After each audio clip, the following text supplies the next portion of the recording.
greatest offseason for a single team in NFL history. Raiders not only have the number 1 overall pick, they have a pick in every single round of the draft. Yeah. Welcome to the dark side, my friend. Let's go, baby. Raiders select Ashton Jenkins. Bowers made the catch! Running, there, reached the 5, touchdown! Oh, over the middle, flipped up in the air, and picked off by Murray!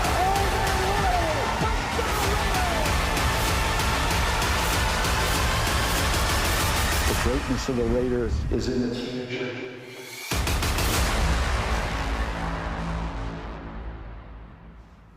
It is draft day, everybody. We have made it. We are live from the Intermountain Health Performance Center, headquarters of the Las Vegas Raiders, right here in Henderson, Nevada. All eyes, everybody in the world is looking at the silver and black right now. We are counting you down until the first overall pick in the draft. Welcome in, everybody.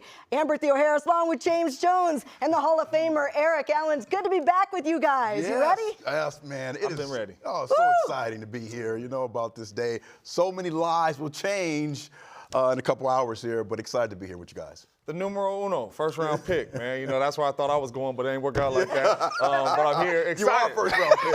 You are excited, one. man. It's going to be fun, man. It's going to be fun. It is, and the Raiders have 10 overall picks. It doesn't just stop at the number 1 overall pick, an opportunity to completely rebuild this team.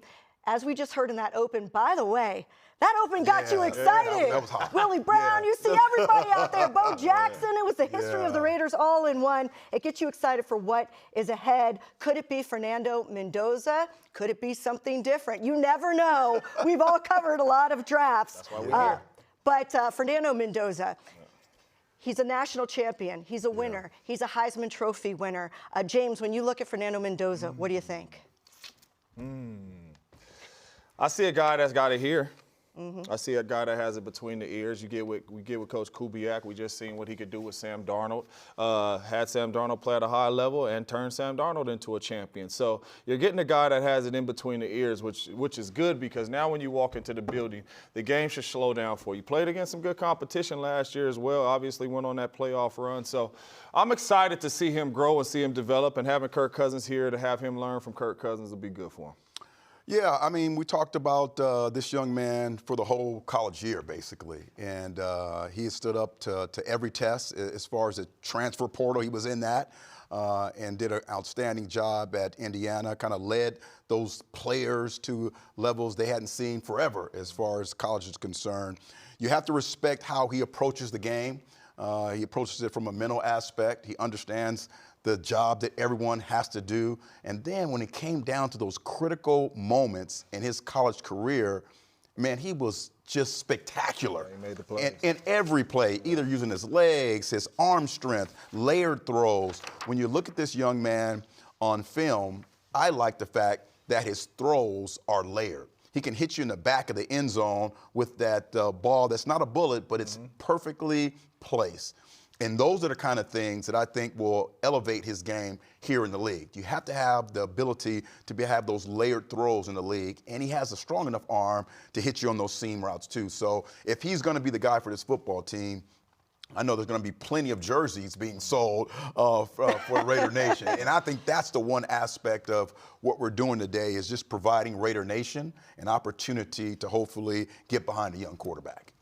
And there's a party going on right down at the field house. We're going to have a lot of guests here. Paul Gutierrez, JT the Brick, Lincoln Kennedy, Kirk Morrison, Jason Horowitz, Q Myers, and, of course, the Hall of Famer. My bro. Marcus Allen from 619. 619 all the time. The 619 Brotherhood. By the way, you guys bring up Fernando Mendoza. You're bringing up all the intangibles, as they call it. I look at what you saw in college football, right? I look at exactly what you saw in the game when the game was on the line. I'm going to run you guys through this real quick here. Hang with me here.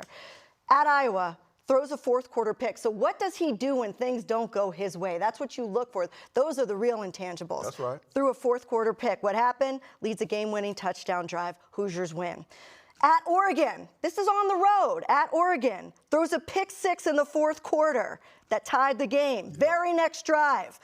12-play drive, scores a touchdown. Hoosiers win. 4 weeks later at Penn State, Indiana is down 6. He leads a 10-play touchdown drive to win the game. Big Ten championship. Remember those Ohio State boys? Yeah. Didn't they have a good defense? Yeah. Weren't they number Everybody one? on the defense getting drafted. Everybody's defense is going. Today. First 15 minutes of the drive. Remember, he got hit in the mouth. Yes, he did. Early, and Yeah. took a big hit. Right. Gets up, shakes it off, leads Indiana to win 13-10 for the Big Ten title. And you remember that Miami game, right? Against the U? Against the U? What do you do against the U? I remember. Faces another tough defense, Yep. scores a touchdown in the fourth boys get quarter. drafted too today. 12-yard run. Yep.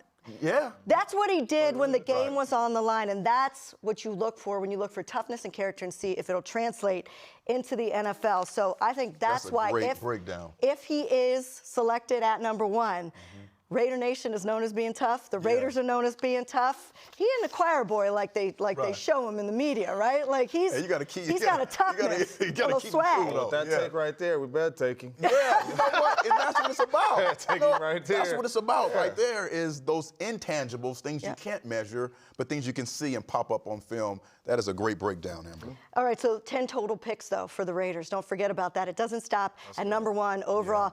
They've got the number 36, which is at the very beginning of the second round, which a lot of first-round talent is going to drop down into that pick. And then I want you guys to look at the fourth round. 3 fourth-round picks. You have to remember, a guy like Max Crosby was taken in the fourth round. The fourth round is, don't sleep on it. No. And to have 3 picks in the fourth round, they have 1 third-rounder. I believe James Jones was a third-rounder out of Hey, San Jose State. JJ, Can you dig it? Super Bowl. You know what I'm saying? Come on now. So look, this is a haul already that they're going to be able to get.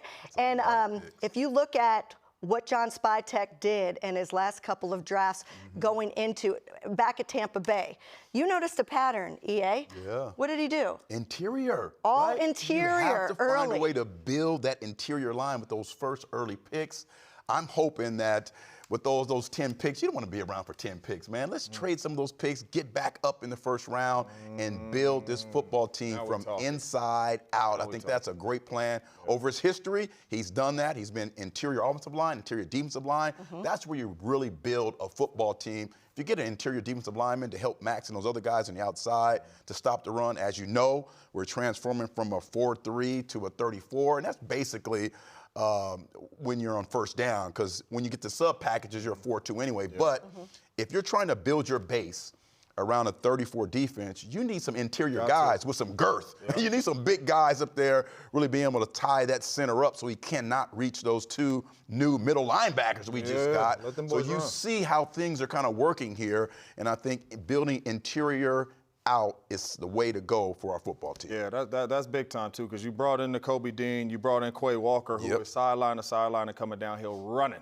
So if you got some beef in front of them and them dudes could come downhill and tackle and scrape and run, we got action, because you still got to deal with Max Crosby. You're still going to send a double team to Max Crosby, and you got to figure out how you're going to block Max Crosby. So, yes, we all know, hey, we skill positions, he's Hall of Famer, but we all know, without them chubby dudes in the front, you really can't really do nothing. So let's build this thing inside out, man, and let's get going, especially if you take your quarterback number 1. Who was your interior guy that you kind of bonded with when you were with the Raiders? B.J. Raji, man. Yeah, right. B.J. Raji, man. B.J. Raji, young little doughboy, man, because nobody moved him off the ball. Right. That's why Clay Matthews and all them dudes ate, though, because A.J. Hawk, all them dudes was able to play the way they played because B.J. Raji and those boys was in the middle clogging that stuff up. That's funny you say that, because all skill guys have like a big dude that they kind of wish they were. You know? I would always walk by the offensive line room and Lincoln Kennedy was in there being all mean, like 6'5", 350 pounds. I was like, Link, I can take you, Link. I got it, Link. Link You know like what? young fella, go over there. It wasn't an accident that the number 1 move they made in free agency was bringing in an all-pro center and That's Tyler right. Linderbaum Yes. from the Ravens. And the offense that Clint Kubiak wants to run, you have to remember in Seattle, you saw Sam Darnold under center quite a bit, right? And so center matters. Having an anchor for that offensive line matters. And I think, in my opinion, with Colton Miller healthy, Linderbaum at center, I think JPJ finally is where he's supposed to be at guard. You're one maybe swing tackle away. I think, DJ Glaze can play there.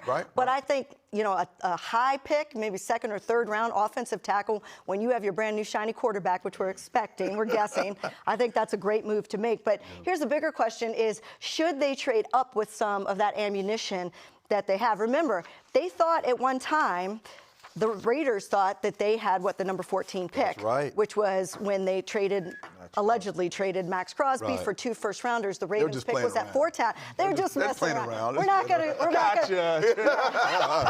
But you know what? If John Spytek and I have the same great-grandmother, Petty Ford, they will go and trade up to get right above the Ravens with the Rams. The Rams are at number 13. Les Snead loves to trade down, right? He loves to F them picks and trade down. Go just like our ancestors, pettiness. Go and get that number 13 pick. Look at that, right above the Ravens. How much fun would that be to see that? That would be good. That would be petty. Yes. But they wouldn't do it just to be petty. If they did it, it's possibly because you have to remember there was a point in time where they had somebody at 14 they were thinking about getting.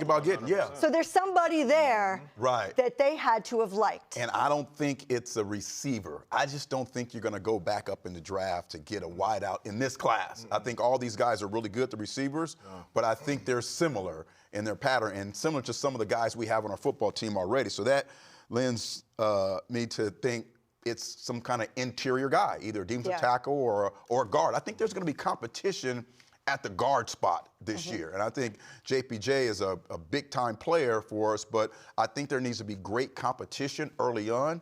But when the second preseason game, we need to see our offensive line. For the last 5 years, we've kind of juggled that offensive line up until week 4 of the regular season, right? So we need to understand who our offensive line is and what kind of personality our offensive line has. I think it has to be an offensive line because you possibly are going to take the quarterback. Yes. The best, you already done got a really good center, right? We have a tackle. Go in there and get another guard. Go in there and get another guy that's going to be able to protect the quarterback. And not only that, we got to understand how Clint worked last year. He didn't ask Sam Darnold to do a lot. They had 2 really good running backs in the backfield, a really good offensive line and a really good defense, and they ran that ball. And then Sam Darnold, like you said, in clutch moments, Sam Darnold made some clutch throws when he had to make some throws, but he wants to run that ball and build inside out. So listen here. Hey, go get who you're going to get at number 1. Go beef up that offensive line. But at pick number 36, it's dudes there. You're like receivers wise. But I'm saying you don't have to get a receiver. It's hard to find them really good offensive line. Devontae Adams, 2nd round. Jordy Nelson, 2nd round. Randall Cobb, 2nd round. I could keep on going on down the line of 2nd round guys that balled out. You can find those receivers there. I don't think you need to trade up necessarily, though, to get an offensive lineman.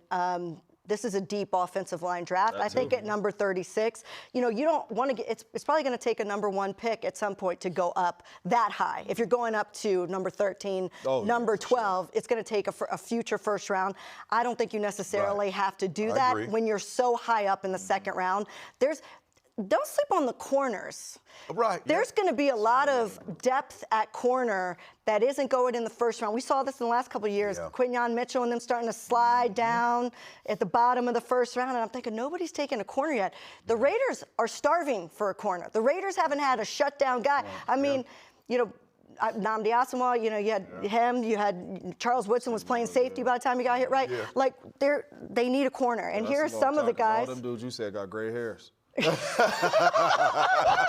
looking at him. He looks good. My man. Last night. I got a couple of grades in there, too. We did that just for me. I said Nnamdi, That's right. And whenever the Raiders are good, there's a couple things that this organization, this franchise has, and that's an offensive line and good corners. That's it. Right? And if we kind of go back to this young kid from LSU, I'm not sure what the story is right now as far as why he's perceived dropping. And I don't like that word dropping. You get picked where you get picked, right? Yeah. But, I mean, he's had an unbelievable career at LSU. He's been the guy at LSU. There's a history of corners and DBs coming from LSU who have done very well in the National Football League. And if you have an opportunity, if this guy is there when we have an opportunity in the second round, man, there's no doubt about it. I think he makes the room better. I like E. Stokes. I think he's done a really good job of being that veteran DB in the room. And I think the maturity in that room is set. But yes, there needs to be competition at that right cornerback spot. The young man who played last year had some ups and downs. I think finished the year pretty strong. But yes, You're talking about Darian Porter? Yeah, Darian Porter. Yeah, he was a third rounder from last year. Yes, I love his measurables, height, speed, all those things. He played a lot of receiver in college first, so he's still kind of learning those what we call muscle memory reps, and he's going to get there, but there definitely needs to be some competition in that cornerback room. Just a reminder, this is Clint Kubiak and John Spytek's first draft together. So we don't know what their style is. Clint Kubiak's never done a draft. He's never been a head coach. We do know what John Spytek has done as an assistant GM, going back under Jason Light at Tampa Bay. I can go back to 2024 was the last time, before last year, we saw what he did with the Raiders. It was Ashton Genty. 2024, though, guess what position he took first overall as his number one or first round pick? D-line. Offensive line. Okay. Yeah, interior. Offensive line. What do you think he did in 2023? His first pick, his number one overall pick. Interior somewhere. D-line. Yeah, Offensive bam. line, defensive line. It's exactly that's what right. you're saying. So Yes. We know with this first round pick this year, probably not going to go Right. O-line or D-line, but that kind of tells us where you think number 36 might go. And we had Daniel Jeremiah. We're going to hear from him a little bit later in the show. Who's great. He does a great job. Check it out. It's out on. 619. It's out. Yeah, 619. That's right. Nina. He's out right now, Raiders.com. I did an interview with him on our draft special, and he has a tackle going, a defensive tackle going at number 36. And don't think that he doesn't study what John Spytek has done in the past. So I agree with you. I think that we'll probably see some sort of beefing up of the interior. I would love to see offense. Yeah. Depending on what we do with number one, I would love to see an offensive line. Yeah. Right? To help, To help the young fella. Because you see Caleb Williams this year? Beefed up that offensive line. Yep. Yeah. Played well. They also brought in some free That's what I'm agents, saying. though, Pro Bowlers, established guys. Yeah. Which But the I don't know Raiders if did I don't too. know if you draft a guard like that high, but yes, you have the center who's amazing. Colton's coming back. I think you feel comfortable with your right tackle. And again, I just keep going back to you got to help this quarterback. And not only are you helping the quarterback, you're helping the running game interior-wise, right? So how many times last year did we see our guy Ashton get touched in the backfield as soon as he Didn't even get started. Yeah, Couldn't get right. to the And second it's level. all about those guards in that center. So we've upgraded the center, fantastic football player. Have to find a way to really protect that quarterback, protect the running game. And like you said, the last two Super Bowl champions have been teams that have run the football to get them there. And not only that, I've played with some great quarterbacks. Brett Favre, Aaron Rodgers, Derek Carr. Yeah. If they ain't getting blocking, Brett Favre ain't no Hall of Famer. My brother Aaron Rodgers ain't no Hall of Famer. Sometimes I look over there like, is that you?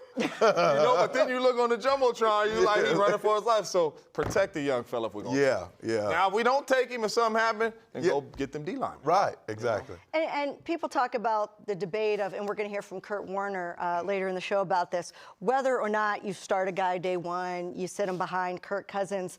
A lot of that has to do with your offensive line. Yeah. It's not, is he ready, is he not? Well, he's probably more ready if he's not going to get his head knocked off. It probably accelerates your ability to have faith that he could be okay if you know you have a very strong offensive line.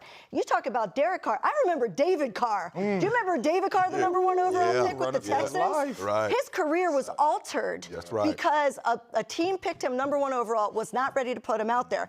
There's also teams like Bryce Young, who was thrown out there, got his head knocked off, got benched, but then came back and was tougher for it. A new coach came in, built a little bit more around him. There's a lot of different approaches I think to that's this. probably the toughest double-edged sword right there, because we've seen people thrown out there and ball. Yeah. You know, we just watched a young kid from the Commanders. Jaden Daniels. Year one, he go to the NFC Championship, go crazy. Yeah. And then we've also seen dudes sit behind, the Aaron Rodgers, the Jordan Love, sit behind and ball out. And we've seen dudes get out there early, like the David Carrs, you know what I mean, like the Caleb Williams, you know, and not look like themselves. I'm with you on this, and we're going to get into it after the break, but I'm with you on. I know you already said at the top of the show, throw them out there, but that's my philosophy. But it's not just throw them out here. There's a preview coming up next. We're getting you ready for the draft, and it is JT the Brick, Paul Gutierrez, and Marcus and Kirk Morrison coming up.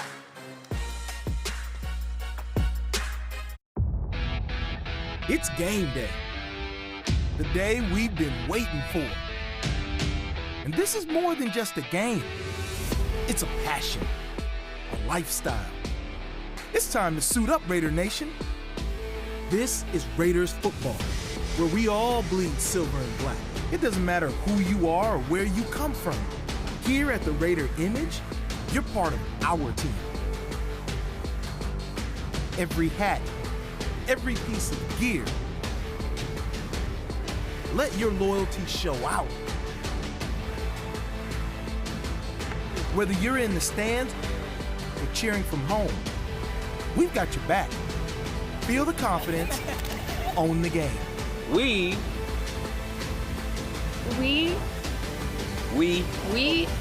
are the Raider Image. Your game, your gear. Exclusively at the Raider Image.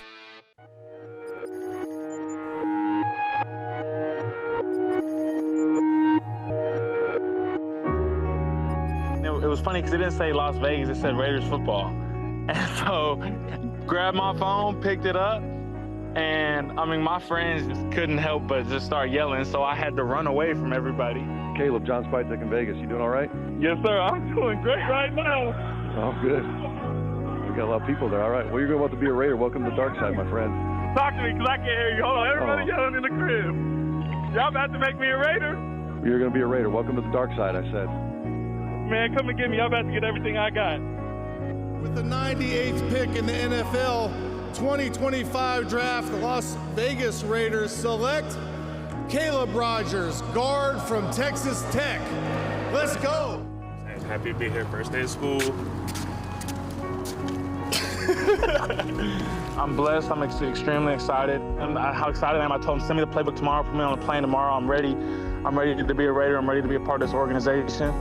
I mean, it's funny. I guess I'm just a Raider for life. Like, I was a Raider at Tech. I'm going to be a Raider here. And so I'm excited to continue to be a part of that and continue to show how the Raiders transfer to the NFL and take over.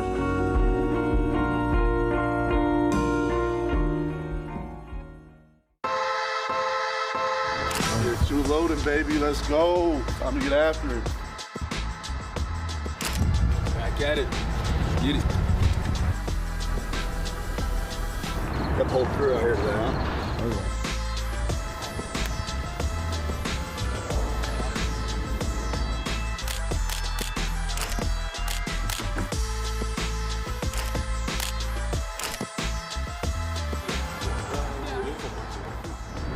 Day one, baby.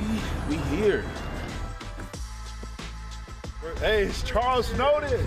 Hey, get Charles Snowden. Hey, David. Man, glad to be back. Hope everyone had a great Easter. We're happy to be back. Come on.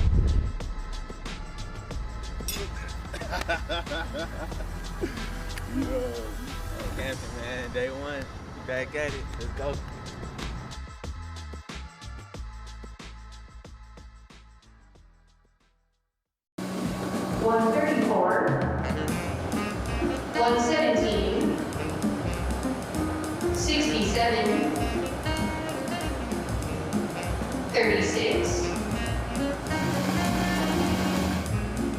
Number 1.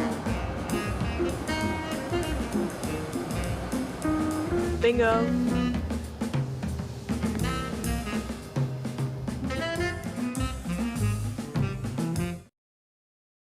Whoever's the best coach for the Las Vegas Raiders is who we're going to hire. Breaking news from the NFL, the Las Vegas Raiders intend to hire Seahawks offensive coordinator Kirk Cousins as their next head coach. Kubiak is very good from an offensive football perspective. Clint Kubiak's going to the Las Vegas Raiders, and I love the pick. I love the hire. This is no ordinary job. You know, this is the silver and black. This is the Raiders. The grit of this franchise sticks out. You know, when you hear the autumn wind as a Raider, you know, I can hear that in my mind growing up. We got a new Raiders head coach. We got a new era of the silver and black.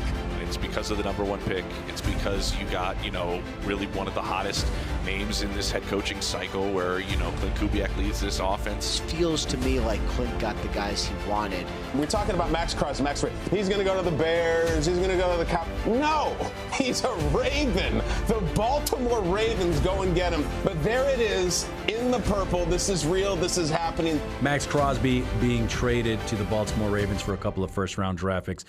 Knee-jerk reaction when you heard that news? I mean, it struck me to the core a little bit just because, you know, that's Mad Max Crosby. And you're going to miss that amazing energy.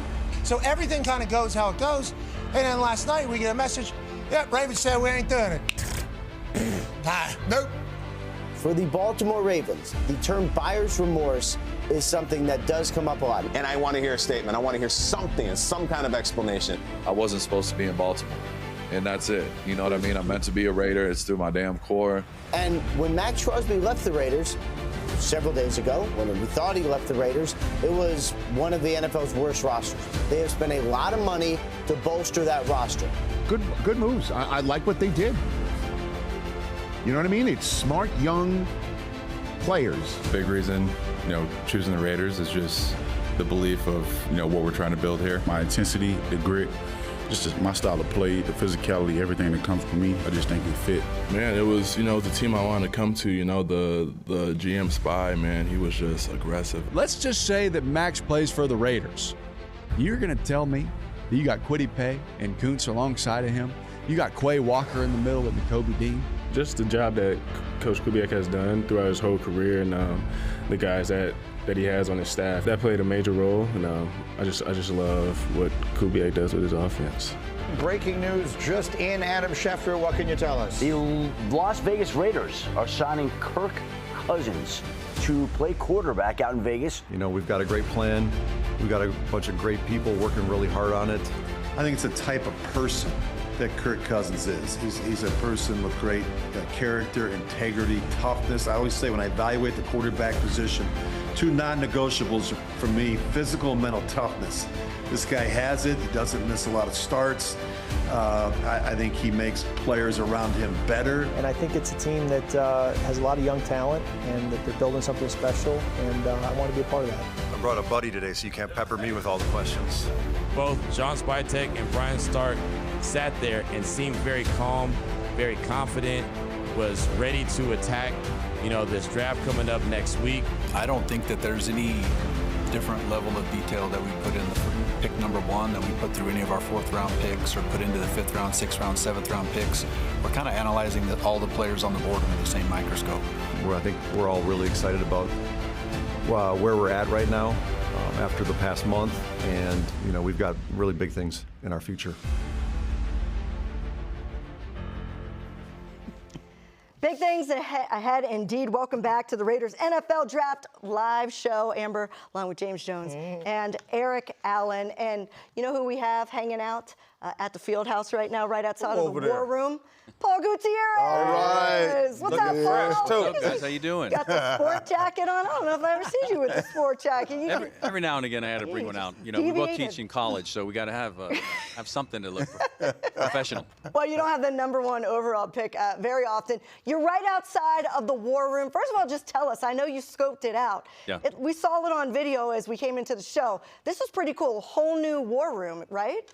Yeah, and that's the interesting thing about it is it just shows where the mentality is, how it really truly is a fresh start all around for the organization. I mean, how else can you describe it when you have a second-year GM, when you have a first-time ever head coach, when you've got a new football czar, so to speak, overseeing the entire thing with Mark Davis looking over everything as well. So when you put that kind of a budget, when you put that kind of an emphasis on something as that's only important, I guess, for 3 days of the year, it shows exactly where they want to go. And when you have that #1 overall pick, you want to look good doing it. Well, Paul, you've talked to Spytek, you've talked to Clint. Can you let us in on what you think's going to happen today outside of the #1 pick? Who are they picking at #1, Paul? Well, I don't want to be a spoiler and have any spoiler alerts or anything, but I don't know if you can see behind me, but there's this massive stage being built, and it's being built obviously for tomorrow night's meet and greet with the #1 pick and the fans, the season ticket holders that are going to come. I don't know if they're bringing ABBA in though to sing a certain song. Fernando. Something like that. No, I'm not. No, I can neither confirm nor deny that. But there's definitely a vibe here that you can cut it with a knife. It's hurry up and wait on steroids, so to speak, because there's this excitement here, and really when you think about it, the Raiders have not had the #1 pick many times, if ever, and they've only taken a quarterback 3 times in their history with a first-round draft pick since the 1970 AFL-NFL merger, and that's going back to 1980. Mark Wilson, 1991. Todd Marinovich, 2007. Jamarcus Russell, who was the #1 overall pick. So there's a lot of excitement, and there's a lot of ways they can go after that #1 pick. But I heard you guys talking earlier, is it, do you build from within or do you build from the cornerbacks coming in? And it depends upon which school of philosophy you subscribe to, whether that's the Tom Flores school, who like to build from within going out, or the John Madden school, coming in, building from outside coming in. Or it might be the other way around. I always confuse those two Hall of Fame coach philosophies. My God. Hey, so quick question. #1, I tried that jacket on in the locker room, but it wasn't. You're getting kind of swole. I saw you. You look kind of swole, James. No, so obviously if it's a stage being built behind you, that means ain't no corner or wide receiver going.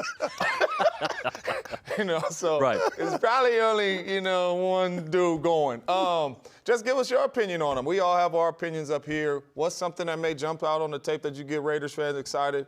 Obviously with the stage back there, and they possibly could be meeting and greeting the young Mendoza. Mendoza. Okay, Heisman Mendoza we're talking about? Yeah, just allegedly, because as we've seen this offseason, I mean, nothing is official till it's official, and we saw that through the Crosby Chronicles, right? But what I do like about Fernando Mendoza is he just seems like kind of a total package for what they want right now. And if the worst thing you can say about him really is that, well, he's the best quarterback in a meh quarterback class, fine, great. If you like him, if he's your guy, go get him. The one play, though, that sticks out to me was that touchdown run in the championship game in his hometown against a team that overlooked him, where he's just banging all over the field. He looked like a pinball machine going into the end zone for the eventual winning score, especially with, we've got the logo, Jerry West, and what he looked like. We've got Michael Jordan, Jumpman logo. If Heisman Mendoza becomes that guy, him stretching out over the goal line, that could potentially be a marketing tool for him. And if so, I want some dibs on that as well. We said that at the beginning of the show. There's no doubt that he rises to the occasion in big moments. When we look at what's around him already on this team, I mean, the signing of Tyler Linderbaum obviously is the first free agent signing. It shows what Clint Kubiak, what John Spytek want to do. You don't bring in a #1 overall quarterback and have a bad offensive line. Knowing that, though, do you expect them to take an offensive lineman fairly high? Because it does feel like, I keep saying this, they're probably one more move away from feeling really good about the line. Yeah, and it kind of depends upon what happens around the rest of the draft, right? Because, as again, I'll quote Tom Flores, the Hall of Fame coach, when he told me the draft is a crapshoot. And if you're drafting in the top 10, let alone #1, you don't have that luxury of drafting for need because you've got needs all over the roster. Now, you definitely give John Spytek an A for what he accomplished. He was absolutely cooking. Chef Spy was cooking this offseason in free agency. So, but you're right. I do believe they need a guard. They need just kind of a mauling, just a nasty guard, an incognito type guy down there. And then they'd also like a big, tall, athletic tackle as well. But they seem to like the guys that are coming back, and with some different coaching, maybe they take that step as well. But if there's one thing, if you looked at Kubiak's scheme last year, by the way, won the Super Bowl with it. He's very run heavy, and you need to protect the quarterback quite a bit. So not only whoever that quarterback is, if they do draft Mendoza #1, or if it's Kirk Cousins taking over the snaps from day one, Ashton Genty's got to be happy too, because I heard you talking to EA earlier about how many times was he touched before he even got to the line of scrimmage. He wasn't getting touched, he was getting blasted. So you need that offensive line to open up those holes and to protect things. And again, it depends upon where and when, and do they want to move up? I'm all for it, like you guys guys are, all 4 moving up in the draft. But it has to be somebody you like, somebody that fits. And that's what I've noticed the most about this relationship this offseason between John Spytek and Clint Kubiak is how you're starting over, literally. You've got a second-year GM, like I mentioned earlier, a first-time ever head coach, and they are in complete lockstep with how they want to build this roster. And I don't know the last time you could ever really say that for this franchise in terms of having those people in those roles with those resumes. Yeah. Paul Gutierrez, looking sharp. We're going to come back to you. Hold it down for us there at the field house. Much more to come, but I know the excitement is building around you. My seat's in there, too. You can use my seat, man, if you want. Got it. He was supposed to wear a jacket. He didn't fit in there. So the memo went out. It was sport jacket time, but he didn't get it. All right, Starburst. Paul, don't eat all the lobster. I heard there's steak and lobster down there. It's a reason to celebrate. You didn't get it? No. All right, get EA plate. We'll come back. Okay. See you there. All right. Hook the brother up. Thanks a lot. You know, I don't know if you noticed that graphic underneath that Clint Kubiak's offense, they ran outside of the tackles 57% of the time. You know, let's bring in Lincoln Kennedy to ask him, you know, what that means. Lincoln Kennedy, Raider Nation Radio. He said, "Oh, look, you got the old Jeff hat on." I got that Kango. That's that Kango. We called him Jeff hats. You know where he's from, right? You know where he's from. Where are you from? Oh, 619. That's my old boy. San Diego's in the house, guys. San Diego's in the house. Lincoln, you are live from the Palms draft party for season ticket holders. I know the entire city of Las Vegas is rocking. They had WrestleMania last weekend. They got the draft this weekend. The Palms is a great place to be, completely redone. But I want to talk about what we were just talking about with the guys. Is I saw that stat that we had up over Paul Gutierrez. 57% of the time under Clint Kubiak's offense last year, they ran outside the tackles.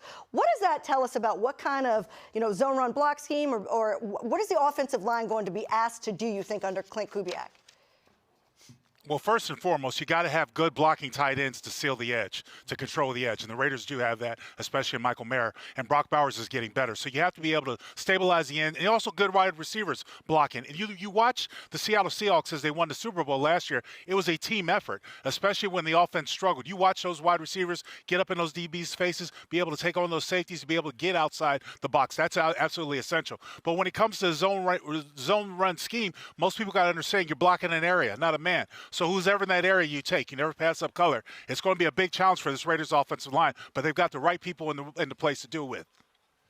Big Link, how do you teach that? What's the difference between the zone blocking scheme and the man-to-man blocking scheme? Like technique-wise, how do you teach that? Is it certain linemen that fit into the zone blocking scheme better than a man blocking scheme? Traditionally, yes, to be honest, Jack. You think about back to the great days of the 49ers and the Broncos when they were running those zone schemes. They didn't have really big, powerful offensive linemen, and big guys like me. They had slimmer guys, smaller guys who controlled the area. If you look at some of the linemen that came through those eras, they were slender guys. In essence, you'll be able to move side to side at a pretty quick angle. You're jumping these defensive tackles, jumping these defensive ends before they get upfield to deny penetration, because penetration kills any run game. But you're doing it at more of a 45 or even sometimes a 90-degree angle where you're buying space. And you don't have to displace guys really much. Sometimes there's a natural cutback lane that works into the zone scheme. Most running backs will see that. I think Ashton Jeanty will thrive at that. Hey, Big Link, talk to us a little bit about what Colton Miller's return is going to mean to this offensive line and hopefully this young quarterback and just generally overall what Colton's going to mean coming back. Well, it's going to be huge. Look, he's the main stable, even though we got Tyler Linderbaum through free agency. He's the main stable for that offensive line. It's absolutely critical that Colton comes back and finds a way to stay healthy. You saw how the line kind of fell apart last year when he went down and then followed by JPJ. The line was never really the same after that, struggled the entire season. Look, I think the Raiders have done a good job with free agency, obviously signing Tyler. I thought they did it, and they've got some other pieces that they've added. I think they'll add more with the draft and free agency. I think going into this with Coach Henderson, I think they look good on the offensive line on paper. It's just a matter of keeping them healthy. So having that left tackle stable, that's a quarterback's best friend, no doubt. What's the significance of Tyler Linderbaum? I mean, obviously we know he's great, right? He's an all-pro. We saw what he did with the Ravens. But what specifically in what Fernando's going to be asked to do, what Clint Kubiak is going to ask that offense to do, why is Linderbaum, what is his value? Well, it's simple. It's the center is the general of the offensive line. He goes up there, he controls the primary thought process of the offensive line. He tells the guards and the tackles, excuse me, where to look. Who's the most dangerous? The 5 most dangerous guys. The 4 down linemen, and the 5th one is usually a linebacker. It's usually in the middle. Those are the 5 most dangerous. That allows your quarterback, whether it's Kirk Cousins, whether it's whoever, Fernando Mendoza, who's ever in the backfield, feel comfortable that their center is smart enough to know the calls. They can always address it or adjust it accordingly, but that gives a level of comfort to quarterbacks. The center is the offensive line's general. He commands the offensive line and where they go and how quickly they do it. I want to look at this draft. I've been talking about that it's very deep in offensive linemen. You look at a lot of the mock drafts, and I'm counting right now. I'm looking at our guy Daniel Jeremiah's mock draft. There's 6 offensive linemen going in the first 32 picks. Wow. So I said at the beginning of the show, at number 36, maybe we get a really good lineman there. Maybe you don't have to trade into the first round.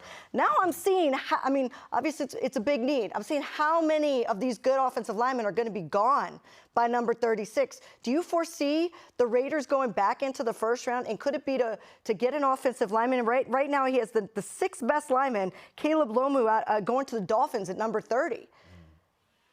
Wow. That's kind of low. I think that's kind of late for me. I thought he would go a lot earlier, that player that you're talking about. No, here's the thing. If you want to jump back into the first round, it's going to be in the latter picks, and it's anywhere, 36, whether you jump up to 32, 31. There's got to be a guy that you're really salivating over. And I don't know if that's going to be the case. Obviously, you got to see how the draft's going to fall and what place these guys are going to get. You could possibly get a good offensive lineman. I think that, in all honesty, they'll probably draft a guard before a tackle, but they do need to get a right tackle or address the swing tackle possibility because we do have commodities in the locker room that have yet gone unproven. So, whether they do that with a guard or a tackle at 36 or whether they go a different position. In my mock drafts, guys, I had them going to defensive tackle at 36 if one of those studs fell to him with this new defense we're going to see. Which defensive tackle do you have? Well, I think we did on the roundtable. We did the defensive tackle out of Ohio State.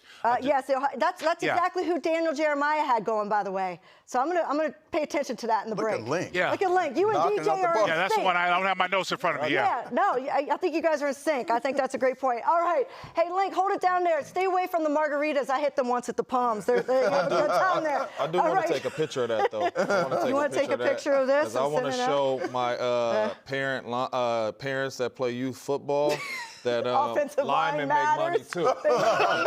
Everybody ain't a wide receiver, man. Yeah. All right, guys, so much more to come here on the Raiders Draft Show. When we come back, JT the Brick from Raider Nation Radio. He joins us. He's going to break down what he's hearing out there about the Raiders' top picks. I had a dream that someday I would build the finest organization in professional sports. It really shows the Raider image, and the brand really comes out with it, but it's also a very highly technological room. We have 59 different video sources we can take in, and then we have 83 feet of screen space. It's about 58 million LEDs in here.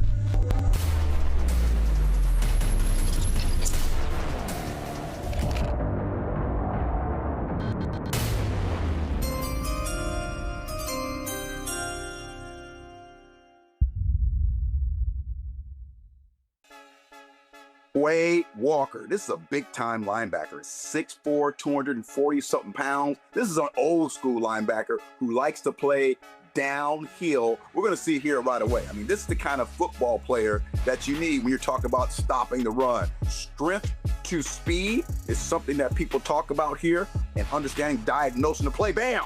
And right here, making a play. You diagnose the play, kind of understand what's going on, and hit and pull the trigger. Right here, bam, pull the trigger. Look at that. Great body control. You love that aspect about Walker. Once you have timing, kind of understanding that body control, being able to dip that shoulder a little bit so that guard can't hit you. You come in, you make a big time play. This shows you his versatility when you're talking about a linebacker middle, being able to cover the middle of the field between those two hash marks. Great job by getting his hands in the pocket. We know you can do some of these kind of things, but what we really want from a linebacker, we want a guy to be physical. Got the hands on the tight end, make the play. We're gonna celebrate a little bit, but these next couple clips, we're gonna show you what Quay Walker is really all about. He wants to play on the other side of the line of scrimmage. He wants to be physical. He's a downhill football player, very excited to be in this defense, being able to creep on the line of scrimmage. Here you come. Here you come. Look at this. Again, another linebacker who's going to be physical, run right over the running back and sack the quarterback. We've seen two guys right now, as far as linebackers we brought in, who are able to rush the quarterback, run through running backs, and make the play because they're so physically strong and gifted. I tell you, I think he's going to do an amazing job just providing that physical presence on the football field. He has been doing this since day one at the University of Georgia. Just great job here. We'll see him again. He's going to creep. He knows what's coming, right? You have to have the timing correct between all of the mud that's going on up front to be able to find your hole. You're going to mug it, and bam, that running back has no chance. 245 pounds going full speed straight ahead. Quay Walker getting it done. Off-ball linebacker. What do you like to see? You like to see a guy playing on the other side of the line of scrimmage, show some patience there in the beginning to make sure to diagnose the play. I think he still has room to grow and even get better. Just the hesitation there, but ability to be able to find his way and get back to the ball carrier in the backfield. You love that aspect about his game. Once again, kind of cheating here. You see the guard stumbles, and now I'm going to make the play because I'm just too fast, too strong, and getting it done every single way. You love this guy's physical presence. You love his versatility. But one thing we know about Quay is he's going to be a guy who plays on the other side of the line of scrimmage.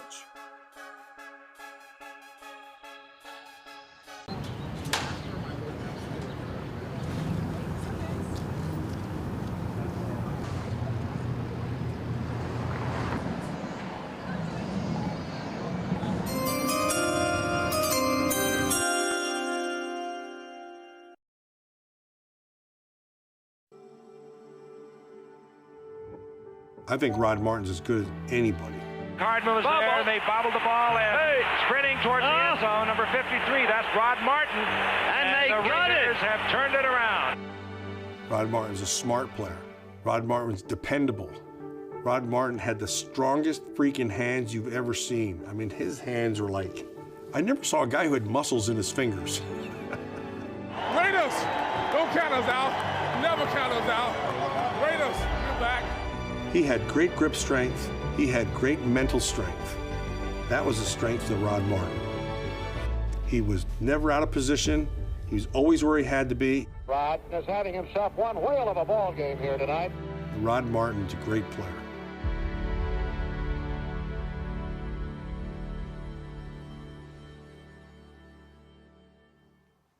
Welcome back. As we're preparing for the NFL draft, we have to acknowledge that Raider Nation lost one of our own this week, and Rod Martin, the great, of course, remembered for that performance in the Super Bowl with 3 interceptions. Let's bring in JT the Brick just to remember Rod Martin for a second before we talk about going forward with the draft, because what a memory to see some of those videos, JT. I know you knew Rod Martin. Can you just tell us about who he was and what he'll be remembered for?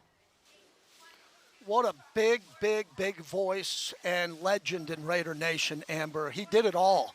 Not only the 3 interceptions in the Super Bowl, but he was one of the most outspoken and around alumni I've ever met. He was everywhere, from Oakland to LA to Vegas, always around Mark Davis and the organization.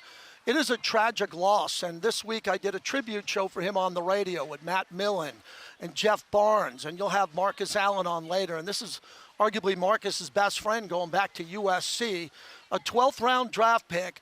And can you name many players, not only in Raider history, but NFL history, who got cut when he came into the league and became that great of a player and a legend? That player is Rod Martin.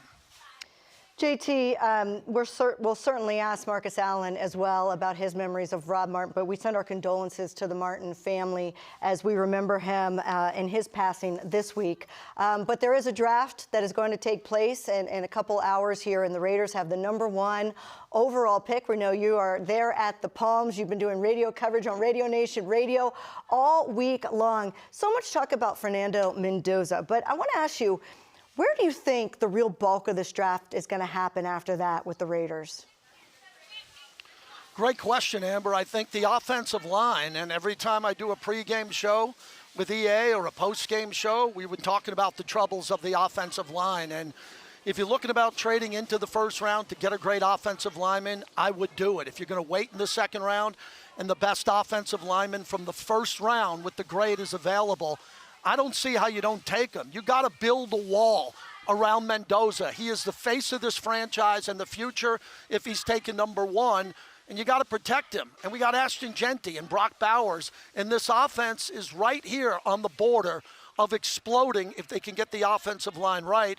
I just heard Lincoln Kennedy, too. Defensive tackle's really important. I think you could get a good player there. EA just did a great breakdown. How awesome is it that we got all those linebackers? We have 7 new starters who came to this organization over the last month. Those are 7 players we don't need in this draft because John Spytek nailed the offseason. So if we can have a big draft here in the second and third round and get 2 or 3 more players behind the number 1 pick, the Raiders will be off and running. This is a banner day in Raider history. Take the pick, we know who we're getting, and then the next day or two, John Spytek's got to get an A+, and I think he will. JT, you say we know what we're getting. Talk to us, man. I mean, shoot, obviously the obvious pick, everybody thinks it's going to be Mendoza, but get us excited. What is the young fella going to bring? Obviously you're coming with a roster. You still got to put some pieces around him, receiver-wise and all that, obviously offensive line-wise. But when you just watch the young fella play, everybody kind of got their own opinion on him. What's your opinion on him? My opinion's really strong, James. You played with one of the greatest quarterbacks of all time in Aaron Rodgers, and Aaron Rodgers was not taken number 1 overall, as we all know. He sat in the green room and waited. Mendoza, I can't predict an Aaron Rodgers or an Elway or a Brady. I would never do that, but he has to be great. He cannot be good. He has to be elite. He has to be a superstar.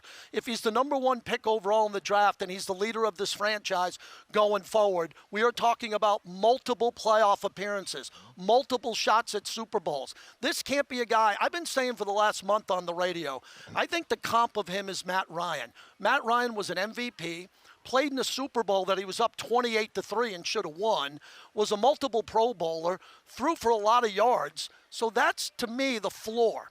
The ceiling's going to be how many big games can he play in. The ceiling's like a Mahomes, who wasn't taken number 1 overall. So what's at stake, James, with this pick is he can't be good. He can't be very good. He must be elite. He has to be great. He's going to have Clint Kubiak and Tom Brady and Kirk Cousins as a mentor. This thing is set up beautifully. It has to work. I was there for Jamarcus Russell. 10 other teams would have took Jamarcus number 1. 15 would have took him number 2. It didn't work out. This is a completely different time in the history of this franchise. He must be great. He has to be elite. And maybe it'll take him a year, or maybe it'll take him 6 games before he plays. We'll see what happens. But expectations are high. Coming from me at this draft party, expectations are high. I can't believe I'm this calm. Look at this place. I know you're coming. That's what I'm talking about. That's how you get Raider Nation going right there. That's what I'm talking about. I'm coming to that party with you, JT. I'm there. How late does the party go? Because we get off in a couple hours. JT, my friend, you guys get here. Sorry I'm not with you this year, but I tell you what, you are the connection between the Raider Nation and this football team that you've been a part of for 2 or 3 decades here. Talk to us a little bit about what that connection has been the last month. The Raider fans, kind of what they want, what you're trying to give them. Talk to us a little bit about how you've been able to kind of weather the storm since the end of the season. Great question, EA, because I took a lot of shrapnel last year. Yes, you did. Pulled it out, man. I was doing that post-game show as everybody left and they were cleaning up the building. But on a serious note, I said this today on my radio show. This is an important point. The Raiders have great history dating back to 1960. The greatest players, the greatest games. But there's been a drought since Super Bowl 37, and it must start today. And I'll go back to the Bowers pick and the Jeanty pick. We got a big 3 right now, and you guys all know basketball. Bird, Parrish, and McHale. LeBron, Chris Bosh, and Dwayne Wade.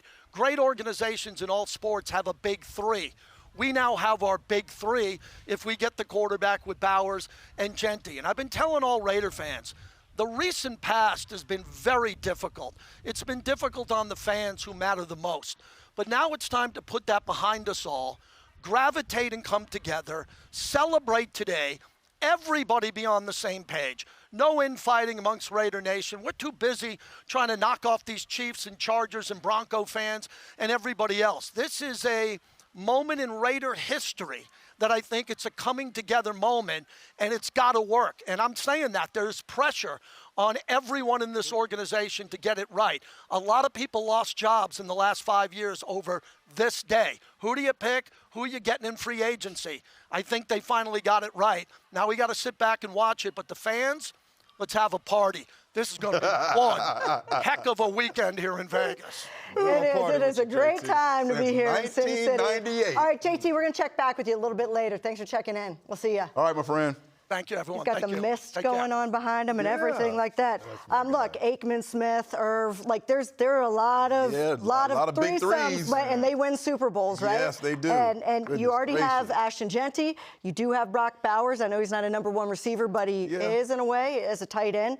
And if you have your quarterback, that's what you're looking forward to. JT said, the floor is Matt Ryan. Yeah. You lost your mind. That is the case. JT's out there partying, right? Pick in right now, man. Put the pick in right now if that's the case. Right the floor?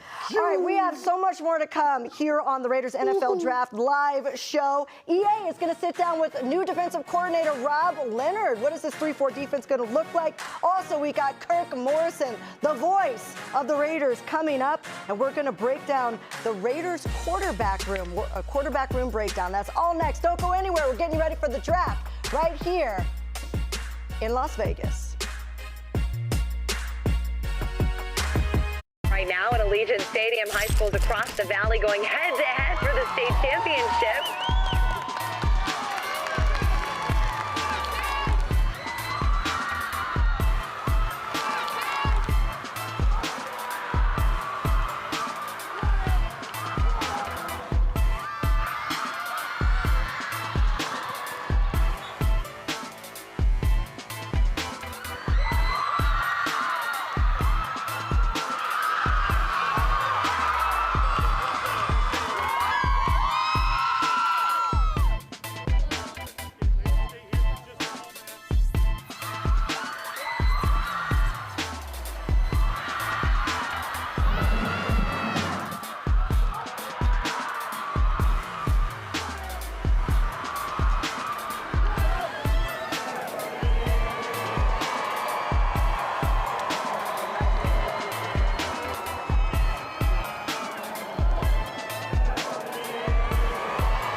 Going on the NFL where the Raiders are signing quarterback Kirk Cousins.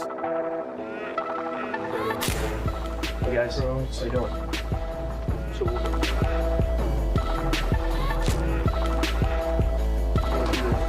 Hey guys. It's been a great couple of days. Excited to be with the coaching staff and be with this group of guys, and just feel really good about this group and about the chance to play here and be a part of the Silver and Black. What a studio! Wow. I didn't see this on my tour earlier today. Raiders. Thank you. Does it feel good to have the silver and black on? It does. It's such an iconic logo, iconic jersey, so to get to be a part of it is a real privilege for me.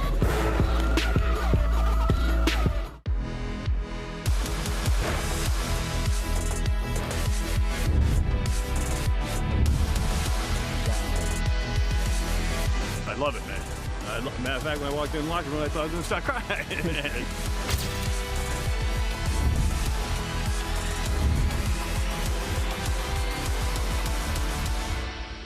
It's fantastic. It's a beautiful stadium.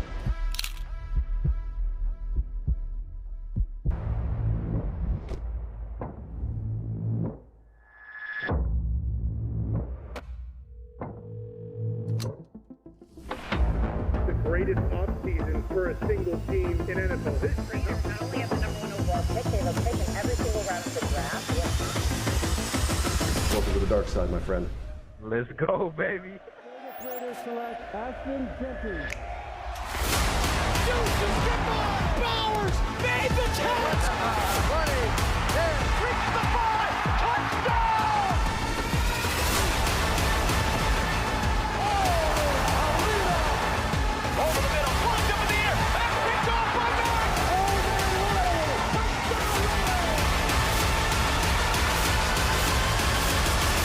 The greatness of the Raiders is in the teenager.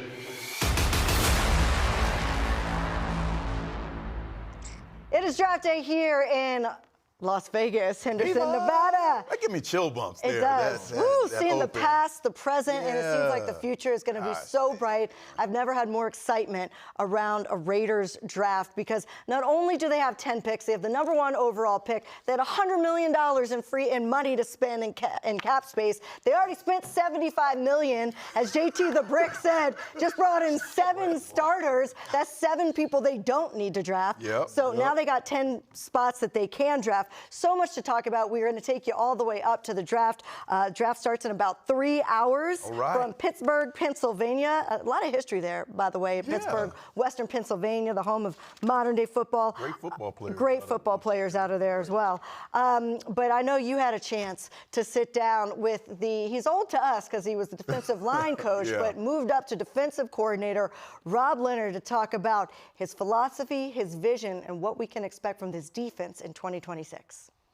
Rob Leonard, new defensive coordinator for the Las Vegas Raiders. Man, thanks for joining us, man. I know it's been a whirlwind going on here, but we're just gonna kind of break it down a little bit, talk about your origin story, where it all started, but we're really glad to have you here. You've been on the staff for a couple years now, but let's talk a little bit about where it all started for you as far as being at NC State, right? First as a golfer. No, that was way back when I just didn't think I was big enough to play college football. So, and it's a whole long story, but my dad moved to North Carolina in high school, and I would actually play football and live in Pittsburgh with my mom, and then I'd transfer in January and go live with my dad in an apartment outside this little public course in high school, and I would play golf in the spring and lift weights for football, and then I did that 3 years in a row. I never went to the same school, so it was wild. And then I had a breakout senior year of football because A.Q. Shipley was one of my best friends. He was out on the McAfee show. He was like the 5-star recruit. So he goes, "Hey, you want to go to Penn State with me as a invited walk-on, for a game?" We stayed with Paul Puzlesny. What? Yeah, and then I got to go to Notre Dame, Ohio State with him. I'm like, all right, this is what I want to do. Awesome. So that's where, that was kind of the beginning of the end of the golf thing. And then went to NC State because my head coach, Mark Capuano, played at NC State with Chuck the Chest. Hey guys, you got 50 gassers today. You don't like it, but you'll do it. You'll do it. He was great. He was a Pennsylvania guy. So there was a lot of Western PA guys that went to NC State. And that was kind of how I ended up there. Right. What position did you play? I played corner, running back, kick return. You're just a football player. Football player. But I was only 190 pounds, you know. And when I walked on at NC State, they put me at corner. And I was like, and all we did was play press man. And we had a period of stock block, a period of press man, and a period of release. I was like, I got to show these dudes I can do something, or they're never going to take me seriously. You know what I mean? And I literally would put myself into the game. I remember we did a live goal line period. I just put myself, said, "Hey, coach said you're out." Come in. I put myself in. They're like, what the heck is this kid doing in there?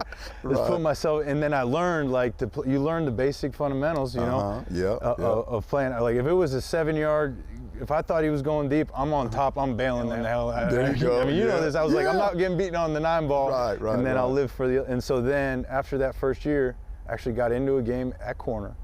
They put me on scholarship, moved me to safety. Then I only played in sub package. I would go in as safety. And then they moved me my senior year to linebacker. I said, I'm transferring. I said, I'm transferring. I'm going to App State. I said, because I'm like, I weigh 200 pounds. I'm going to play linebacker. And so they made me this field linebacker. I was a nickel over. This is where I actually started my senior year. Nickel, inside backer, overhang, outside backer. Willie Young was the defensive end. Nate Irving was the inside backer, and we were all, Willie Young protected me as that 6 technique, so I could play on the edge. But that experience from going boom, boom to the front, you know, has been very beneficial, and just in terms of played it in application in my mind of going through that process of what you're asking players to do. It's a unique experience, but it's been, it was a lot of fun. We have a new head coach, Yep. you know, Coach Clint, and you know, through all of the players from free agency, and you're in the books already about the upcoming draft. But the most important thing, I think, for the defensive side of the ball is a possible change to 34. And you know, I mean, it's like we have so many sub packages now that you know, if the nickel's in, it's basically a 4-2 anyway. But talk to us a little bit about how you, personnel-wise, have to look at a club if you are talking about going to a three-man front. Yeah. Well, like you said, 70% of the game is sub any way you cut it. So 70% of the game, everybody's in 4 down and doing the same thing and trying to accomplish it. It is what it is, whether he's a 9, a 6, whatever. But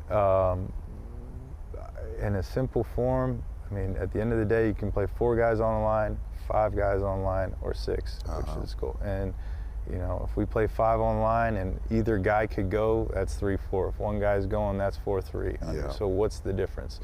We're going to do what we have to do to play good football. It's kind of that simple. You know what I mean? I don't see it being a drastic change of personnel, but it is a starting point of what we will be, and we'll evolve like everybody else does. What has it been like to coach like a great player like Max Crosby? I mean, you know, I talk to him all the time, you know, and he's just an incredible young man. Has had just like this phenomenal, like, rise. What has it been like to be a part of that and to help him reach his potential? Just fun. I mean, just because it starts really with the person on top of being the player. It starts out with our relationship. I've learned the most in my career from players, and he would be right at the top of that list. And when I get a new player, one of my habits is I just observe before, especially a really good player. When I came in, I've had some like 3 points. Let's just fix this. I always bust his chops. Said, let's stop hitting the quarterback on 3rd and 10 on roughing the passer and giving him a first down. Let's start there. If we eliminate that, so if we can eliminate dumb football, I said that'd be a good starting point. And so then I just observe. I observe how he moves, what he does best, and started to develop a lot of trust as he understood without me asking him of, hey, you're really good at this. Also, we're tweaking minor things, you know, rushing on the left, rushing on the right, and having high-level conversations that would be hard to have with a rookie. And it's just been fun, you know what I mean? And you better come, ready every day. That's right. You know what I mean? You know, you have some BS meeting. Hey, that wasn't it, Ryan. That wasn't it. I can tell you were up last night. You ain't ready today. You know what I mean? Like it's the standard for everybody. I say the same thing back. You know what I mean? So we teapotting today. We just have one of those days. We're just going to disrupt practice because we're teapotting. That's what we're. But you know, it's just fun. Raider Nation, if you were to say, you know, kind of at your core, what do you want Raider Nation to know about you? Raider Nation? I feel like I've always been meant to be a Raider. Something about being from Pittsburgh and the Raiders. You know, I remember coming here, going back to the old rivalry. I mean, the Immaculate Reception, just the whole time. Like I understood. You grow up in Pittsburgh, you understand the history of the game, and that always meant something to me. I love the dark side. It's a beautiful thing to feel like a misfit toy. I feel like I shouldn't even be here. I shouldn't even be in this position. And I'm very humble and grateful to have this position. And I don't know. I feel like I belong. I just have. Cool. You know what I mean? There's a certain mentality and play style that's expected from different organizations. And I tell the new players coming in all the time, I'm like, that silver and black's different. I said, they ain't running out there with, I'm not going to name any other colors, but it just hits different. And, it does. And it's sometimes fun to be disliked. You know, and that's, you know what I mean? So I love it. You know, I love it. I feel like I identify a lot. Well, I was meant to be a Raider, being here and helping revitalize an organization to where it should be would be like for a very purpose-driven person, that would mean a lot to me. Yeah. You know. When the Raiders are on top and good, the NFL is good, man. No question. Really want to thank you, man, again, man. Yeah. It's just been a pleasure sitting down, talking to you, rapping with you, man. And just, I'm really excited about the future for you, man. I appreciate it. All right, man. Thank you.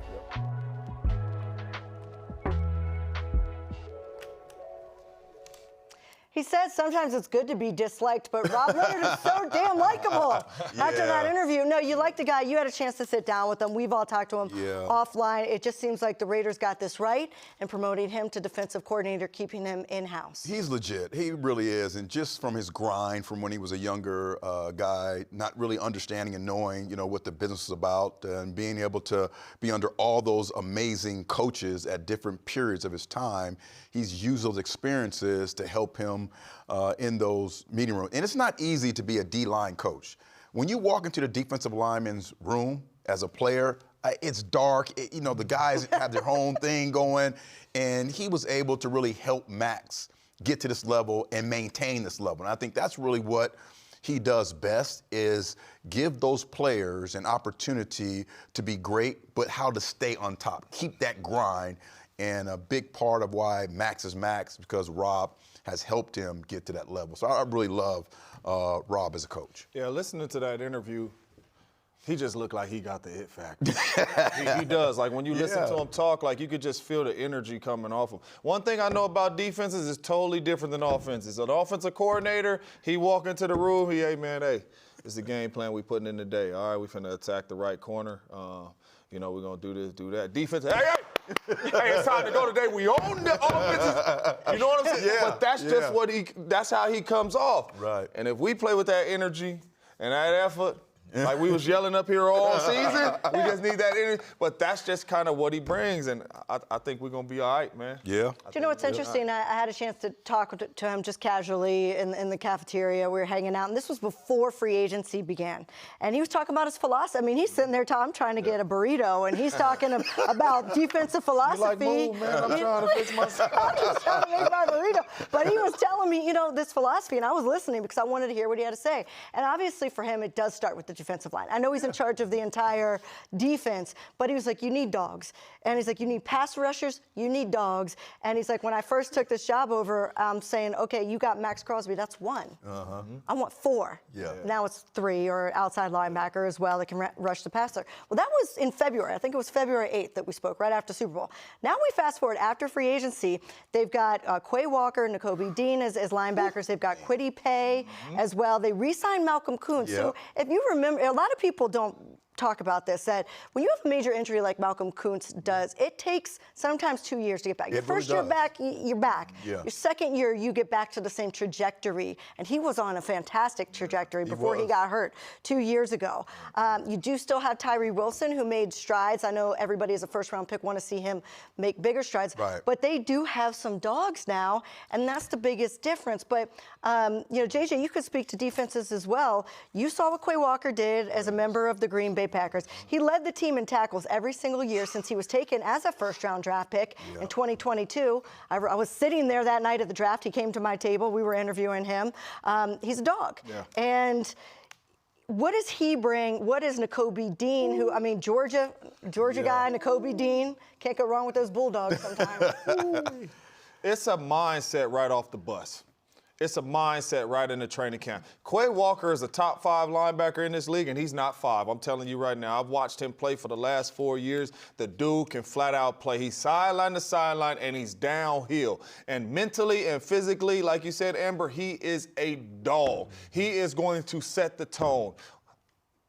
We haven't had a lot of dudes that we can sit here and say, man, they play like Max Crosby. Okay. He is one of them. Yeah. When we turn the tape on, we are going to watch Quay Walker play and say, man, that looks similar to Max Crosby. And I'm not talking about getting off blocks on defense. I'm talking about the wild man, the energy, the effort, but you're making plays. That is what you're going to get with Quay Walker. And the same with Nakobe Dean. Nakobe Dean is the same way. Coming from Philadelphia is a heck of a downhill sideline to sideline linebacker. But I'm talking about Quay, I'm telling you. telling y'all right now, Quay Walker, with the energy and effort he plays with, you are going to see a couple Max Crosbys on the field right now. And the best thing that I think happened to this defensive coordinator is you're coming from the D-line. The best player on the defense you coached last year. I remember as a receiver, our wide receiver coach in Green Bay, Edgar Bennett, got the offensive coordinator job. And all the receivers was like, we cannot let EB down. Whatever play is called, we need to make the. Max is going to have all these dudes rallying behind his coach. He ain't going to want to let his coach down. You know, and that energy is going to rub off on the defense. But you have a lot of guys, like I say, especially in particular, Quay Walker. You're going to turn the tape on, and you're going to think he wear number 98, but I don't know if it's 7 again here. It's going to be a different number. Nakobe Dean, you know, I know you were around the Eagles a bit. You've been able to see him as well. What do you think of Nakobe Dean? By the way, we got all these Bulldogs. We got Brock Bowers. Got all these Bulldogs. All these Bulldogs. We know who they're going to be watching on Saturday. Yeah, for sure. Here's what I like. When you turn the film on, the film is not just the regular season. The film is the postseason. And these guys are making plays in the postseason. So we know when the lights are on, when the cameras are on, these guys are playing at their best. We know that they have really put together an outstanding regular season, particularly in the middle of the football field, because the linebackers, when you get to the league and you get to these important games, they need to be able to diagnose what's going on. So they're having mental chess games against the quarterback and the coordinator, and they're getting after it. I love the fact that these guys, look at that, the energy. They're playing behind the line of scrimmage. So just like we're referring to. JJ just put his helmet on. He just put his helmet on. Well, that's 3 Nakobe Dean plays right there. Hey, man, these guys are some really terrific football players. They're playing from week 1 in Jacoby's situation to Super Bowls, champ, and we need that kind of vibe in this locker room, right? Hey, we've been here before. We've been in big football games. Just because we're playing Kansas City in week 5, that's not a big football game. We're going to put it on them, and hopefully this football team's going to be able to ride these guys' experiences, because they're the ones who are going to be standing up in the middle of team meetings talking about what we need to do to get to, you know, the championship games. And that's what I love about these new, invigorating football players that we have on our football team to add to Max and Malcolm and Eric Stokes and the rest of the Watching Nakobe Dean's plays, I won't even say highlights. Watching Nakobe Dean's plays right there, it looked like in his headset before the game, he listened to Marshawn Lynch. We all listen to that, right? You just run through them over and over. I thought it was Metallica. And over again. Gosh, Lee, she's moving the people out of the way. When we look at this defense, though, it's clear that the front 7 was the focus in the offseason. To me, there are still question marks in the secondary. You know the importance of a secondary, especially in a league or division like the AFC West, where we saw the Broncos starting to sling that thing at the end of the year, right? Try to wear defenses out at mile high and get them out of breath. Jeremy Chin, Isaiah Pola-Mal at safety. The slot corner, though, has become one of the most important positions in football, especially in the nickel. Where are the Raiders with that?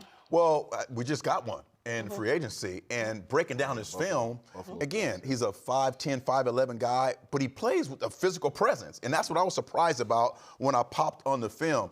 Does a really great job of getting his hands on the inside slot receivers, so that's critically important. But the most important thing with that guy is you're basically the will linebacker in nickel personnel, so you have to make sure you are really protecting the edge, keeping that ball, turning that ball back in to those 2 linebackers, and he does a really good job of that. When we talk about the nickelback, we talk so much about covering and this and that. You need to be able to tackle. You need to be able to find ways to slip and do things with your hands, be able to secure that edge. It's so important so teams won't be able to get in those type of 11 personnel and run the football on you and kind of attack you as that nickel corner. So he did a great job on film the last couple years. We need him to keep that going in this year. They're playing a lot of zone. I think this year Rob is going to play a lot of zone.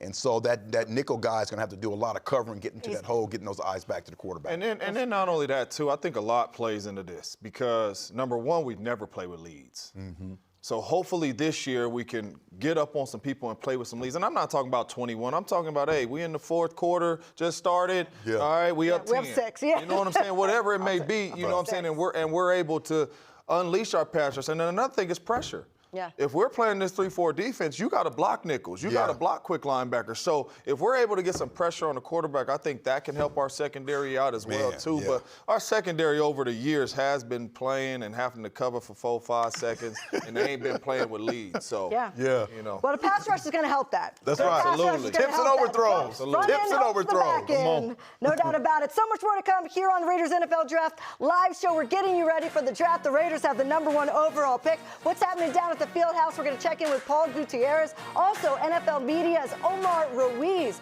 He's joining us. Lots more to come. Stick with us. Don't go anywhere.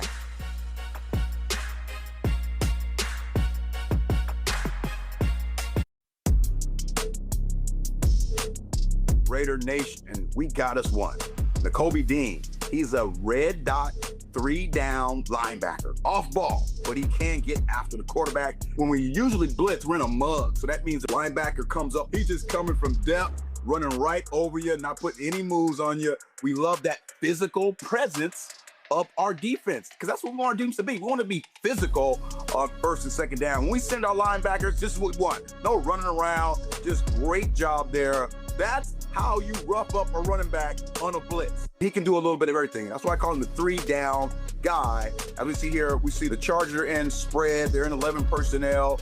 And again, we have this creeping linebacker. Now he's in a mud look, and we know Justin's a pretty big guy, handles him with ease, does an amazing job here of getting a fumble again. So that shows you his awareness of the ball. And that's what we like. We need to take the ball away. Another great job by being physical and strong at the blitzing situation. And those kind of linebacker dogs, we're going to call on. And we're going to have, you know, those sets where you're going to be off ball. You're going to be able to roam around a little bit and kind of time it up. So that shows you his rhythm and vibe of the game. He's right there in that gap, and that running back is supposed to take him. Another great job of providing a sack with the strip there here against those Minnesota Vikings. And when we talk about 3-down guys, we're talking about someone who can drop in coverage, someone who can hit the gaps like this, play behind the line of scrimmage, being out so athletic and really, really forcing the defense to be able to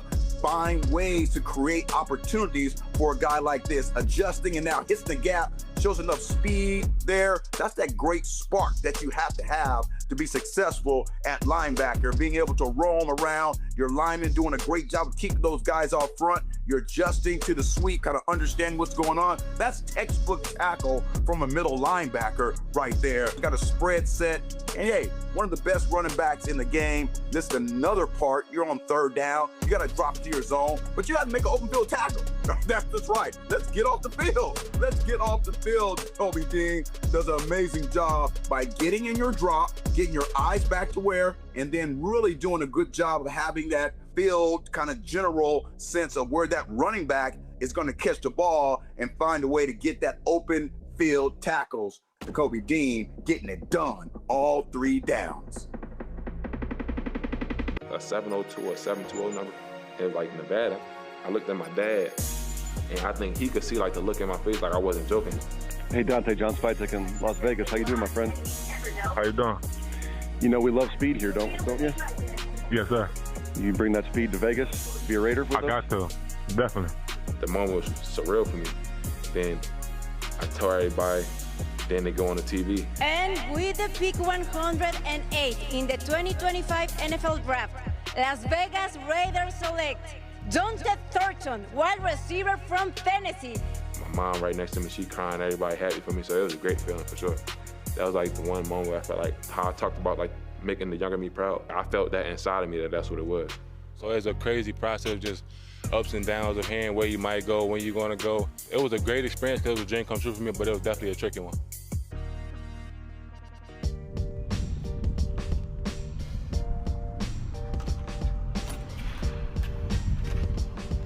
Welcome to Pink Box. Raiders fan, huh? Raiders. We've got your picks. Look at that one. That's the pick, baby.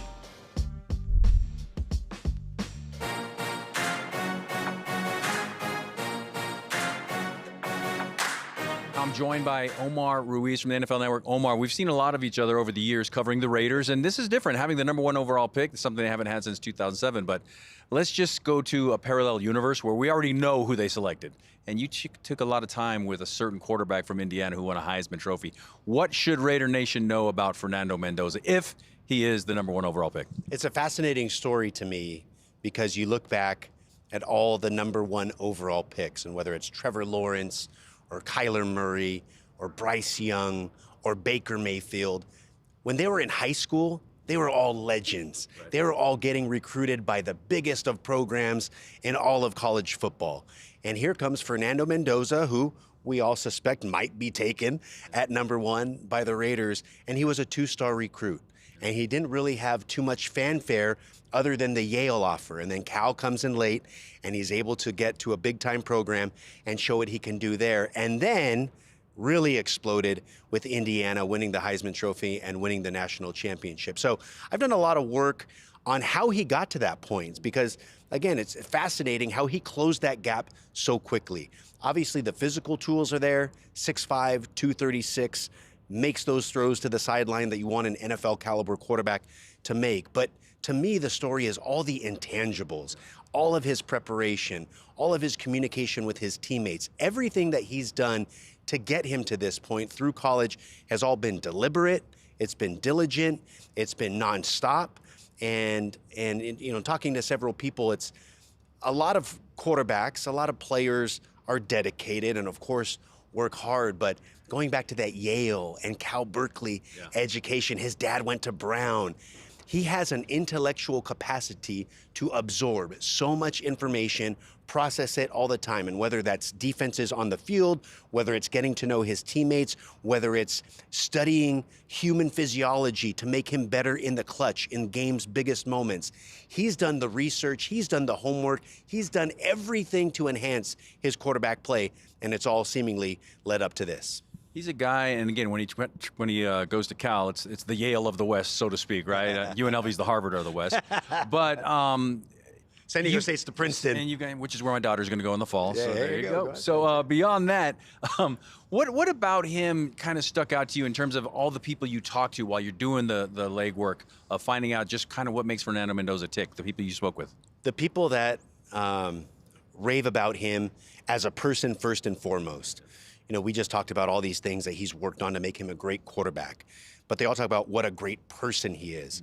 And one of the comments that stuck out to me was Charlie Becker, one of his receivers at Indiana last year, and we talked about, you know, his clutch play and how he ingratiated himself into that locker room so quickly in Bloomington last spring. And at the end of our conversation, I said, anything else I should know about Fernando? Anything, you know, that we haven't touched upon? And he just said, as good of a player as he is, as great of a quarterback he is, he's an even better person. And he is a guy that you love. He is a great friend. He is a great brother. He is a great son. He is all these things above and beyond who he is as a player. And that's everybody you talk to talked about him that way. And I think, you know, the way that he cares about those around him, how he wants to feel connected to those around him, are all those leadership qualities that when you're talking about a franchise quarterback who's going to be the face for years to come, and that's when you're picking #1 overall, that's what you want in a quarterback. He seems to check all of those boxes, and that's the key takeaway for me in all of these conversations. Lastly, Omar, when you think about #1 overall picks, fans, media, everybody expects him to play right away. If indeed he is the choice of the Raiders tonight, they already have Kirk Cousins, who they brought in. They've got Tom Brady, who can be kind of the football czar, to be the sounding board to help him out. The last time a #1 overall pick basically redshirted his rookie season was Carson Palmer way back in 2003. How do you think Fernando would adjust to life in the NFL if he has to sit and learn, or would that be something that actually would work for his betterment? I think it would only enhance him. I think you look back in the last 25, 30 years of quarterbacks in the NFL, going back to Brady, going to Drew Brees, going to Patrick Mahomes, Phillip Rivers, you know, all the guys who have made, you know, significant impacts, with maybe the exception of Peyton Manning. All these guys have sat early. They've learned the game, and when you hear Clint Kubiak talk about, you know, wanting a veteran quarterback to take the reins of the offense, to lead the team, and have a younger player learn through osmosis of that. Then that was before they even got Kirk Cousins, and then they go to get Kirk Cousins. This just seems to be in every way a fit with how Fernando Mendoza operates, the detail with which he prepares.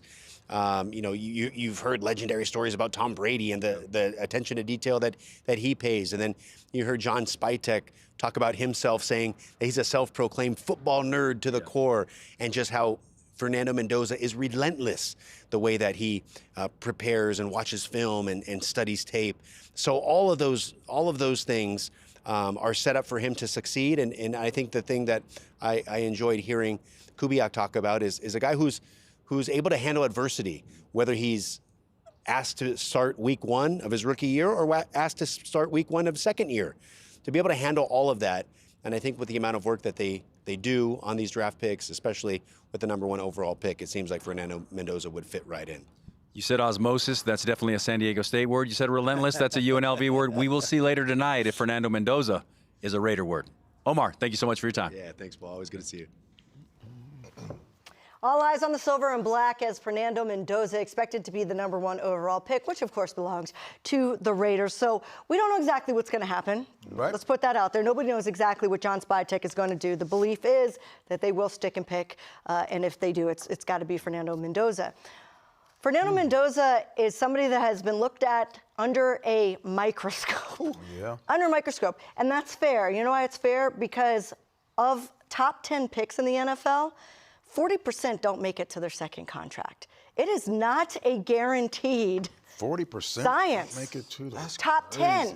Top 10. Top 10? That means 4 years, 5 years. Wow. They have 5 years if they go to that. Yep. Yeah. They last 5 years. And quarterbacks, I think it might even be a little bit higher failure rate than that. So you have to think that this is your guy. Mm-hmm. You said top 10 picks or just? Picks. Top 10 picks. Don't make it to their second.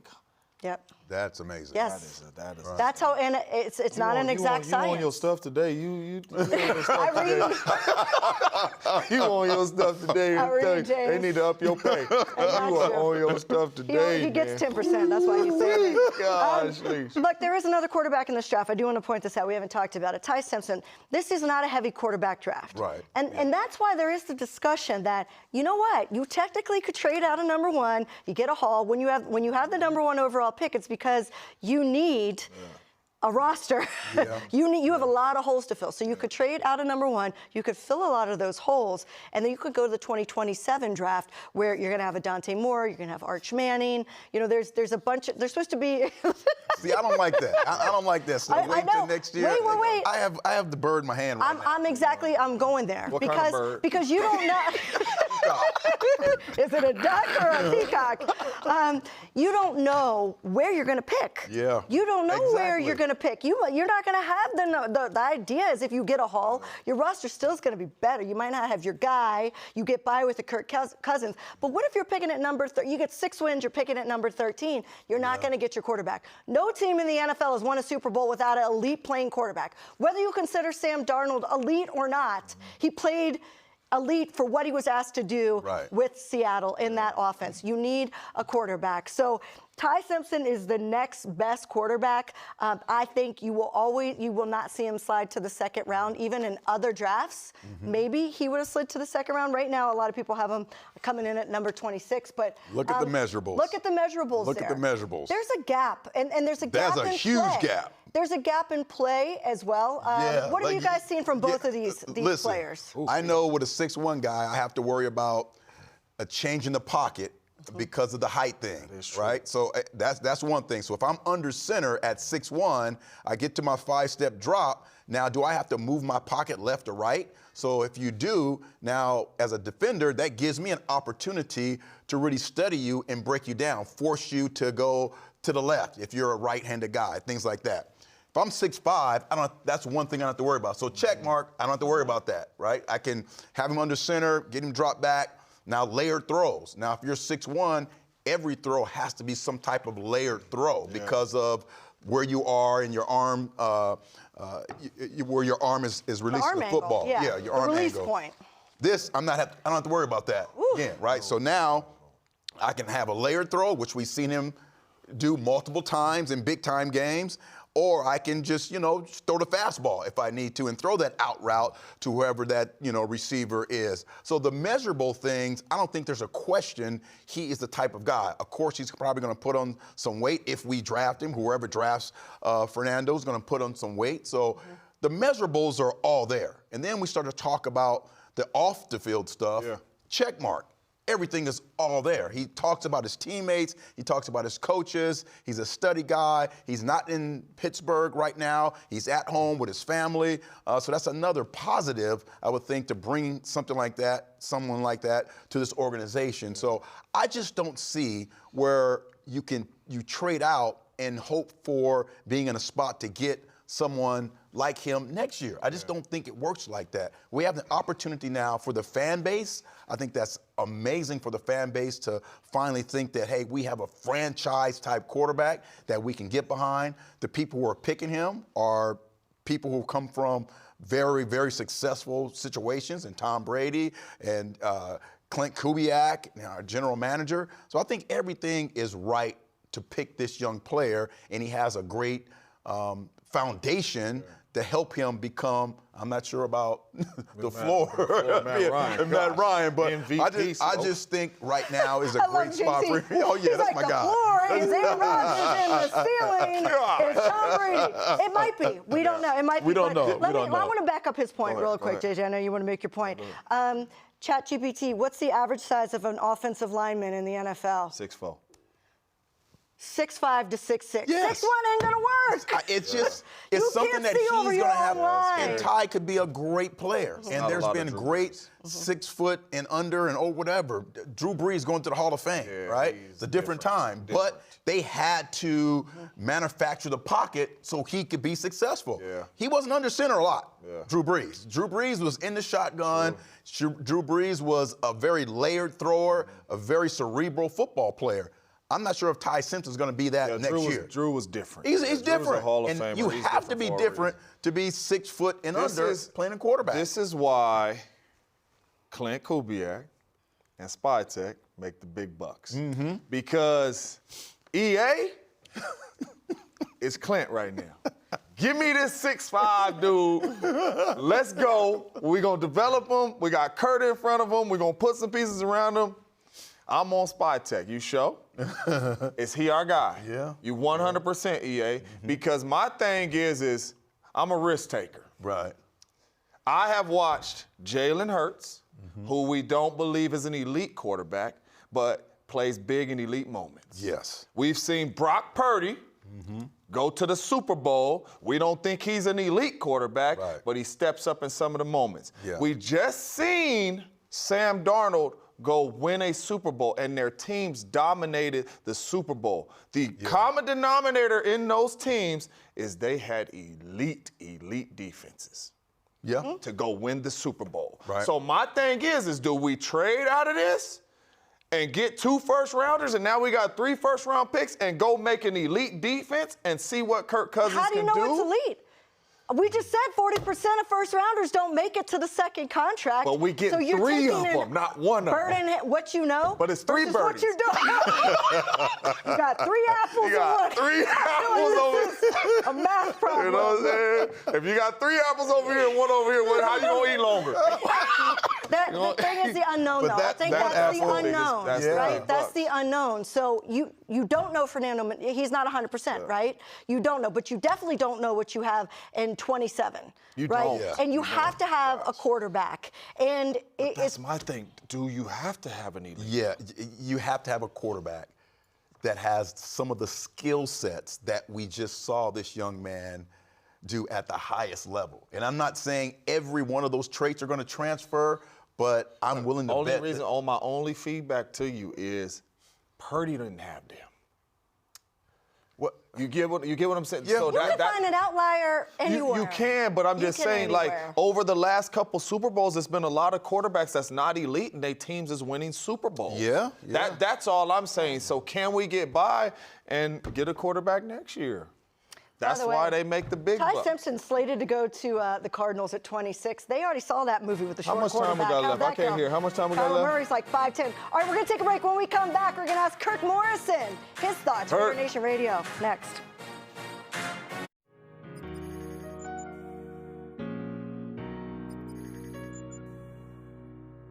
Ashton. How you doing? John Spitek in Vegas. How you doing? I'm doing great. Enjoy the moment, man. We're about to make you a Raider. Yes, sir. As Mr. Davis would love me to say, welcome to the dark side, my friend. Let's go, baby. All right, let's go. With the 6th pick in the 2025 NFL Draft, the Las Vegas Raiders select Ashton Jeanty, running back, Boise State. Excited to be here, but yeah, it's been a pretty crazy 24 hours.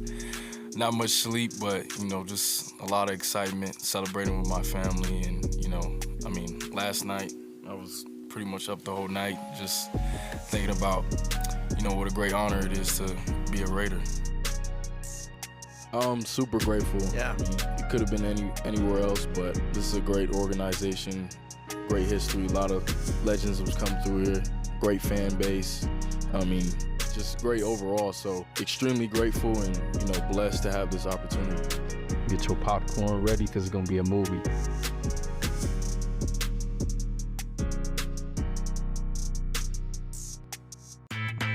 So we're here at Allegiant Stadium to host one of WWE's 2026 Community Champions, King of Jewels.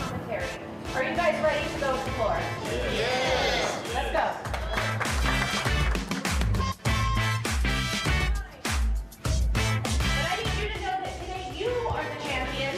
And today the superstars are here to meet you. Oh, yeah. Please welcome your Las Vegas Raiders and WWE superstars. The locker room. This is huge. My first time playing the stadium, 2024. Oh my goodness, I learned so much. I think when you work for a large organization like the Raiders or the Rams or the Suns, they seriously give you so many life skills, and I feel like it's why I can do well in the job that I'm in now. Favorite part about the tour, seeing the history, seeing my team, watching us grow, seeing the players. It was awesome. It was awesome. Thank you so much.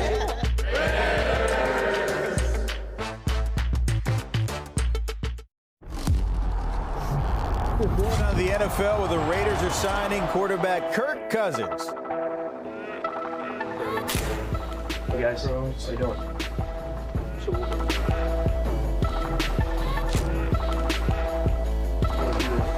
Hey guys. It's been a great couple of days. Excited to be with the coaching staff and be with this group of guys, and just feel really good about this group and about the chance to play here and be a part of the Silver and Black. What a studio. Wow. I didn't see this on my tour earlier today. Raiders. Thank you. Does it feel good to have the silver and black on? It does. It's such an iconic logo, iconic jersey, so to get to be a part of it is a real privilege for me. It's game day, the day we've been waiting for. And this is more than just a game. It's a passion, a lifestyle. Here at the Raider Image, you're part of our team. Whether you're in the stands or cheering from home, we've got your back. Feel the confidence, own the game. We are the Raider Image. Your game, your gear, exclusively at the Raider Image. Whoever's the best coach for the Las Vegas Raiders is who we're going to hire. Breaking news from the NFL, the Las Vegas Raiders intend to hire Seahawks offensive coordinator Clint Kubiak as their next head coach. Kubiak is very good from an offensive football perspective. Clint Kubiak's going to the Las Vegas Raiders, and I love the pick. I love the hire. This is no ordinary job. You know, this is the silver and black. This is the Raiders. The grit of this franchise sticks out. You know, when you hear the autumn wind as a Raider, you know, I can hear that in my mind growing up. We got a new Raiders head coach. We got a new era of the silver and black. It's because of the #1 pick. It's because you got, you know, really one of the hottest names in this head coaching cycle where, you know, Clint Kubiak leads this offense. Feels to me like Clint got the guys he wanted. We're talking about Max Crosby. He's going to go to the Bears. He's going to go to the Cowboys. No, he's a Raven. The Baltimore Ravens go and get him. But there it is in the purple. This is real. This is happening. Max Crosby being traded to the Baltimore Ravens for a couple of first-round draft picks. knee-jerk reaction when you heard that news? I mean, it struck me to the core a little bit just because, you know, that's Mad Max Crosby. And you're going to miss that amazing energy. So everything kind of goes how it goes. And then last night we get a message, yep, Ravens said we ain't doing it. Nope. For the Baltimore Ravens, the term buyer's remorse is something that does come up a lot. And I want to hear a statement. I want to hear something, some kind of explanation. I wasn't supposed to be in Baltimore, and that's it. You know what I mean? I'm meant to be a Raider. It's through my damn core. And when Max Crosby left the Raiders several days ago, when we thought he left the Raiders, it was one of the NFL's worst rosters. They have spent a lot of money to bolster that roster. Good moves. I like what they did. You know what I mean? It's smart, young players. Big reason, you know, choosing the Raiders is just the belief of, you know, what we're trying to build here. My intensity, the grit, just my style of play, the physicality, everything that comes from me, I just think it fit. Man, it was, you know, the team I wanted to come to. You know, the GM Spy, man, he was just aggressive. Let's just say that Max plays for the Raiders. You're going to tell me that you got Kwity Paye and Kuntz alongside of him? You got Quay Walker in the middle with Nakobe Dean? Just the job that Coach Kubiak has done throughout his whole career, and the guys that he has on his staff, that played a major role. And I just love what Kubiak does with his offense. Breaking news just in, Adam Schefter, what can you tell us? The Las Vegas Raiders are signing Kirk Cousins to play quarterback out in Vegas. You know, we've got a great plan. We've got a bunch of great people working really hard on it. I think it's a type of person that Kirk Cousins is. He's a person with great character, integrity, toughness. I always say when I evaluate the quarterback position, two non-negotiables for me, physical and mental toughness. This guy has it. He doesn't miss a lot of starts. I think he makes players around him better. And I think it's a team that has a lot of young talent and that they're building something special, and I want to be a part of that. I brought a buddy today, so you can't pepper me with all the questions. Both John Spytek and Brian Stark sat there and seemed very calm, very confident, was ready to attack, you know, this draft coming up next week. I don't think that there's any different level of detail that we put in the pick number one that we put through any of our 4th round picks or put into the 5th round, 6th round, 7th round picks. We're kind of analyzing all the players on the board under the same microscope. I think we're all really excited about where we're at right now after the past month, and you know, we've got really big things in our future. We are just about 2 hours away from the NFL draft, where the Raiders will select number 1 overall. And let's bring in our guy, Kirk Morrison. He's part of the party over at the Palms in Las Vegas. The voice of the Raiders calls the games, and he's looking cool. Oh, it's the sun going down on the strip. Yeah. There you go. You got the CB foes. You know, I think there was an 80s song, The Future's So Bright, I Gotta Wear Shades. And that's what it is for the Raiders right now, my friend. What are you most excited about tonight, Kirk? First of all, these are transition lenses. So, it makes, come on, you know how we do. They're prescriptions outside the sun. But anyway, hey, I'm here at the pool party, right? This is the draft party. This is what we've been waiting for. The moment that the Raiders are going to make this number 1 overall draft choice. January 4th at 4 p.m. Eastern time, we already knew. When the Giants beat the Dallas Cowboys, that meant the Raiders had what? The number 1 overall selection. On that day, on that Sunday, before we beat the Chiefs, I know who I wanted as the first overall pick, and now we get to April 23rd, and I still know who I want as the number 1 overall pick. Ain't nothing changed when it comes to me, but excited for this opportunity, excited to be here at the Palms for the official draft party. And look, it's finally, the wait is over, and we can finally crown the newest member of Raider Nation in a couple of hours. Cruising down the street in my 6'4".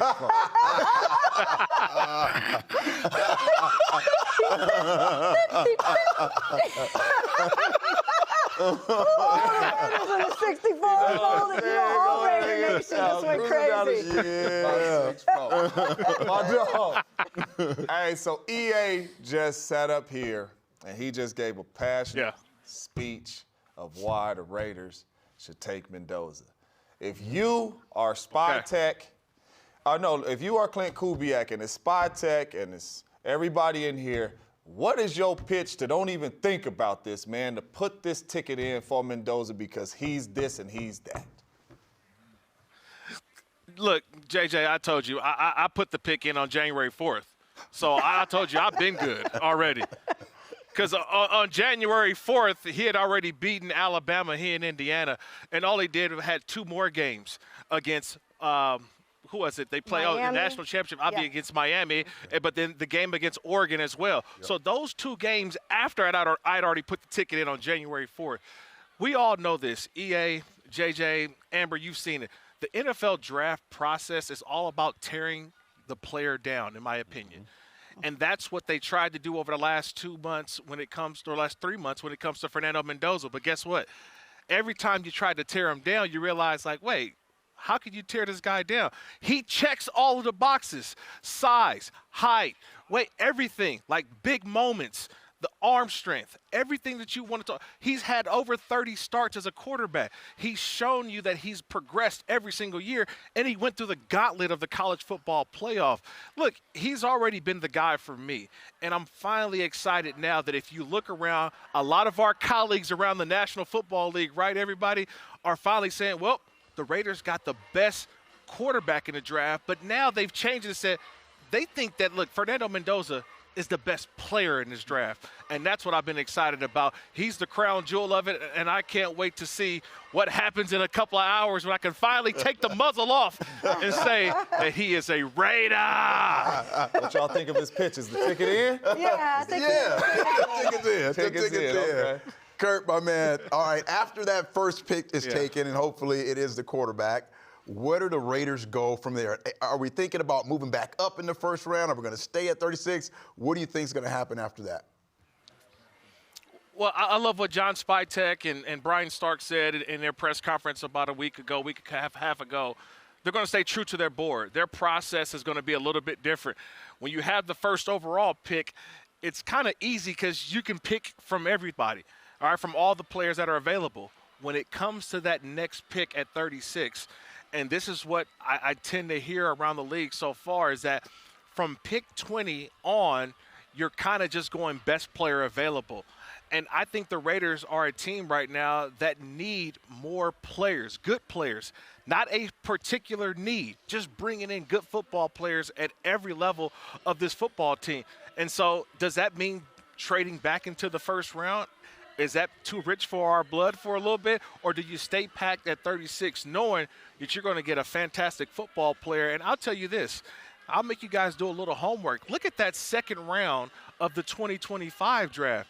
You've got players that were outstanding. Think about it. You got the defensive rookie of the year in Carson Schlesinger, was a second-round pick in Cleveland last year. Okay, you had Luther Burden, who was also second-round pick. Look at those second-round picks of a year ago.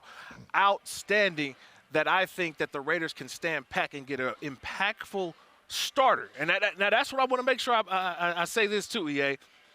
They're drafting a starter at 36, not just a player to come in. They need a guy who can come in and start right away. Do you know what's interesting, Kirk Morrison, and Daniel Jeremiah brought this up in a show that we did together. He said, yes, best player available is usually the philosophy that works the best in a draft. But you can fudge your board to have the best players available for your need, right? So as you're making your board, if you have 2 players that you have rated equally, you're going to put the one above the other that is your need and the position of need. At number 36, where do you think the Raiders' biggest position of need will be? I mean, a lot of people are leaning toward the defensive tackle position. I always say that could be the big area, but what about cornerback? What about safety, right? What about wide receiver? If there is a player that you valued really high on the board and he is right there, why not make that selection? And I think that's where it happens when you draft for need, is where you overdraft. Well, we need a defensive tackle. Well, look, maybe the third best wide receiver could be right there at that point at 36. So I think that's the tough part, Amber, when it comes down to that pick 36. And the Raiders will have all night to really think about it, right? After the first round pick, they'll have a lot of time to go and think, and do they trade back in or do they stay at 36, which will happen on Friday night. And who knows, there may be teams maybe trying to trade up. I think the Raiders would love to accumulate more picks, but it's just a situation where, to me, it doesn't matter. They're going to pick a good football player at one of those levels, whether it's wide receiver, whether it's offensive line. I mean, think about it. The defensive front, and I know everybody's talking about, well, they're moving to 3-4, they need a tackle. Hey, don't worry about it. They're going to pick an outstanding player who I think will be very, very impactful, and we'll welcome them to Raider Nation.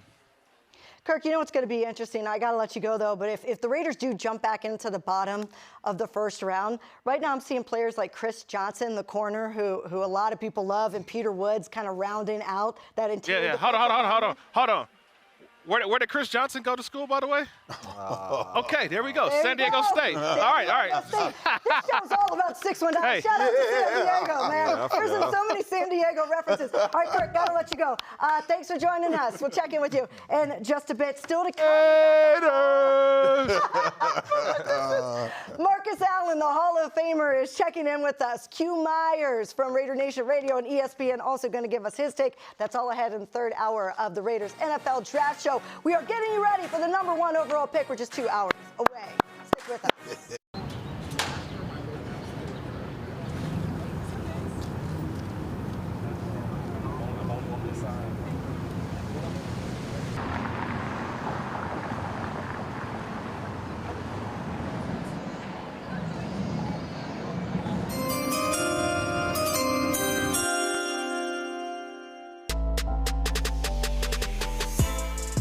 Big play player. Jalen Naylor, I think his nickname was like Speedy or something. So you know this guy is all about speed, and we love that aspect of the game, particularly with the Raiders. We need a guy who can take the top off, but Jalen does it a little differently. He's just not a finesse player. You love the way he fights through the physical presence. Here, we see that slot fade, great timing here. He's gonna stack the cornerback, so the cornerback can't catch up. Great job. And look at the physical play. Look at the physical run. This is a guy who's not running out of bounds. This is going to be a great job of him releasing, showing some patience, and then releasing and then stacking the cornerback. So the cornerback has no room to make it. Now a straight arm, I'm going to run through your tackle, and almost ran through another tackle. That shows that he's just not a speed guy.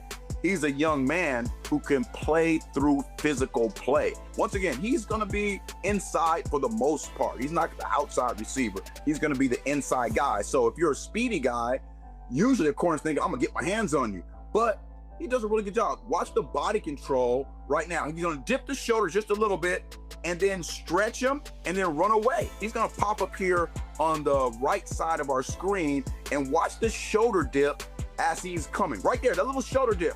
And he had to run through a little bit of hands from the DB, catch the ball, kind of running away. Jalen's doing a really good job here showing you that he's just not a speed player. He's a guy who can play through that physical presence. As we know, red zone, so critical for us. We need to be so good in the red zone. We have so many great options. It's going to be the inside guy. Let's play through the bump. Okay, again, another dip in the shoulder. This is a contested catch. You got to have body control in the back of the end zone to be able to do that. That's not an easy catch for anyone, particularly when you're under duress. And I'm telling you, he is really playing through the physical presence. See that? The cornerback has hands all on. You have to be able to body control, understand where the ball is going to be, tiptoe on the sideline. That is an amazing catch in the red zone under duress. One more time. Jalen is the kind of guy, he's going to be the point of the bunch right here. So you know you're going to be the guy who's going to get that physical play. Once again, runs through the physical play, runs that 7 route, and again, under duress. That was a contested catch again, right? That's when you're talking about a speed guy, we always talk about get hands on the speed, like right here. He's on the left side of the screen. You know you're going to get jammed. How are you going to do it? I'm going to run right through it. Watch it. Bam. Great job running, anticipating that pressure, and another contested catch. That is great. I mean, you can see that. You know, there's corners here who are going to be great, and they're going to have great coverage on you. But if you continue to make contested catches for your quarterback, you're going to really be a security blanket, particularly in the red zone for our football team.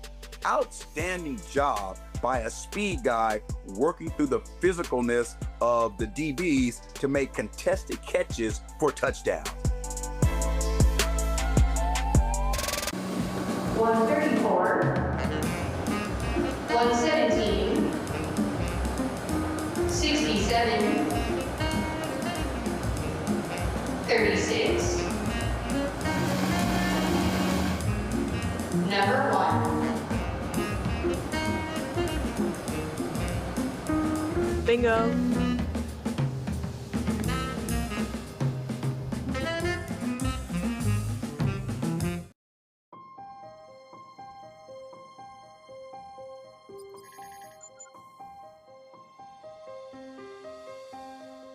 Well, number one, I'm a great believer in that you just don't pick players for the way they play now. You pick players for the way they're going to be 2-3 years down the road after you train them, after you fit them into your system. Ray Guy gets the punt of the day as he narrows it to the 3. And who else besides Al Davis would draft a punter number 1? Never in the history of the National Football League has it been done until Ray Guy. We draft Gene Upshaw. Here's Upshaw, 6'5", 265, and it's the only player in the history of pro football who played in the Super Bowl in the 60s, 70s, and 80s. For many years, these Oakland Raiders were a left-handed team, running behind Shell and Upshaw.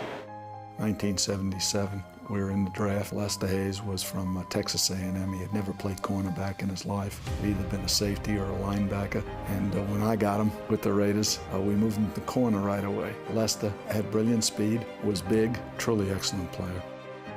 6 seconds left in the half. As Syke throws long. Logan's going for the ball. Lester Hayes intercepted another one. The man is absolutely phenomenal. We had drafted some more bright young players. In '82 was the advent of Marcus Allen. Oakland's first-round selection, running back Marcus Allen of USC. It's great to be a Raider. It's great to be a Raider. Crockett giving to Allen, sending him wide left. He has to reverse his field, but he gets away for a moment. Comes back up the middle of 30, 25, 40. Breaks past 2 men at the 50, down to the 40, picking up a blocker. Holy Toledo! Touchdown Raiders!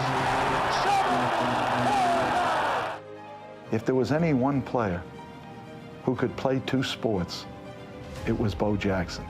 We had an opportunity to draft him, and we drafted him 7th. Everyone said to me, he'll never give up baseball to play football. And I said, I don't want him to give up baseball. I want him to be the first to be a Raider that played 2 sports and did great in both sports. And Bo Jackson to the 20 and out in front, and only one man to beat, and easily can't run him down. He had the angle, but there goes Bo, and nobody catches Bo. Touchdown.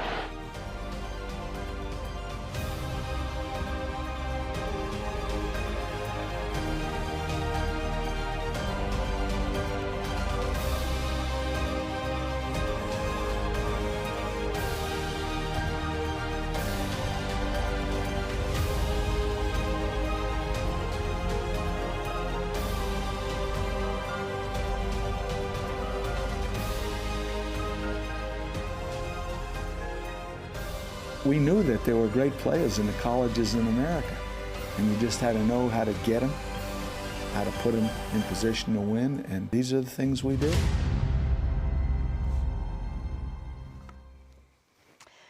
That's what it's all about. Just win, baby. The legacy of the Raiders and Al Davis. Well done with that package, by the way. If you don't love seeing that, then you're not a Raiders fan. Yep. But you know, a reminder that the Raiders did lose a member of the family, and Rod Martin passed away this week. We send our condolences to his family. And as we talk about the draft and continue to remember Rod Martin, let's go back out to the Palms and welcome in our second Hall of Famer of the show, another 619 guy, Marcus Allen. Marcus, it's good to see you, my friend. I tell you, though, I do want to, before we get into the festivities, I do want to ask you about Rod Martin. I know you knew him. I knew you were close to him, and just help us remember him and why he was so special to Raider Nation. I can't say enough good things about Rod. He was an amazing person. We all know him as an amazing player. And I talked to his daughter yesterday. She also wanted me to mention that he was an amazing father as well. That was really important. But I think one of the great stories, 12th round pick, that's almost Mr. Irrelevant. You know, you don't even make football in the 12th round. You don't even make it in the league in the 12th round. But Rod went on to become, I think, one of the greatest Raider players of all time and stuff. And a guy that I really admired. I don't know if he he took a liking to me because I went to USC or because we were both Aries, but we were like synchronized swimmers, you know, we were brothers, you know what I mean? So Rob was a great guy, and I was very happy that I got an opportunity to spend some time with him before he passed in December. So I spent some time with him then, but I loved him. Great guy, great Trojan. He loved being a Trojan and loved being a Raider. Those things were very important to him. Marcus, talk to us a little about his versatility. You know, he played at a time when linebackers were, you know, supposed to just, you know, tackle a football player. But, I mean, he was the kind of player who could, his skill set translates to today because he could cover, he could do a little bit of everything. Well, they said Rod wasn't big enough. And he, I think what was great about Rod was he must have obviously gotten bigger, but he was certainly stronger than any running back, obviously, that had to block him. So he would run through them. He would always make big plays at times that we needed big plays to be made, either sacking a quarterback, causing a fumble. Obviously, the ability to drop back, diagnose a pass play, jump in the zone and pick off a pass. I think he had like 14 interceptions. I don't know if there were like 4 for, INT touchdown returns. I mean, he was nasty, guys. He was mean and nasty. And he didn't take stuff from nobody. I mean, he was a Raider, dude. He was front and center. He was the first one out of the tunnel, man, and the last one to quit. You know, and I think that's really, when you look at his career, he never gave up. Obviously, I think early on, I think he got released by the Raiders, but he came back, and he just never gave up. When you look at his story from Hamilton High to junior college, then to USC, I mean, he is an example of somebody who believed in himself, never gave up, and then turned out to be one of the best players, best linebackers in the league. Period, guys. Rod Martin, AFC Defensive Player of the Year too. I mean, I don't, we can talk about the Super Bowl with 3 interceptions. That is just incredible. So he left his mark. He left his mark, not only as a player, as a friend, but as a father as well. Well, thanks for sharing those memories. I know that a lot of Raider Nation remembers all of those moments. Also, the Trojans fight on as they're remembering him as well. Moving on to the draft, the great legacy of the Raiders, one of the greatest running backs of all time, and yourself. Now we've got Ashton Jeanty. And in year 2, he's going to have to make a big step forward. How does Ashton Jeanty do that? Well, I think the help of a great team, a great O-line, great personnel on the outside that you can't stack up on the run. What I noticed when I was watching that footage was, you look at George Atkinson, I think he was in the 7th round. There was a lot of different players that were drafted in different rounds. They did a great job of drafting and putting together a team. And hopefully this is the beginning of that, guys. This is really important that we not only get, obviously, the #1 pick right, but we also, start getting picks that will build a great roster. And I'm not talking about just guys that are good, but, we used to find guys that were that most people obviously neglected, and they turned out to be great players like a Rod Martin. We need to build a team like that, and I think the Raiders will return to where they rightfully belong, at the top of the NFL. Marcus, what's going on, big dog? Hey, first they said 619. I kind of raised my eyebrows, but then you said. Oh, come on, Jay. Don't be. Again. Okay, see, there you go. It's not going to be Northern California versus Southern California beef. Not today. Hey, you're my Aries brother now. You can't. Okay, good, but you can't be a hater, San Diego. Come on, man. No hate, man. 6'1" Nina's, he had good people. Quick question, because Amber asked you about Ashton Jeanty. A lot of outside zone runs for Clint Kubiak's offense. What's the mindset, or is it a different style of running when you got to go from a zone scheme to probably a downhill man scheme? Is there a difference? I think it's really the first lateral step, left or right, to make those linebackers run. It's all setting things up. That's really what it is. you know, there's some offenses that run straight downhill, which I hated to do. I always wanted a two-way go. And so I think that first lateral step is really key to get those linebackers moving and allows time for those guards to obviously, you know, to get that dual block first and then come off to the second level. That's what's really important with the zone reads. Marcus, man, I'm not sure if there's a person that has been a champion at every level of football like you have been.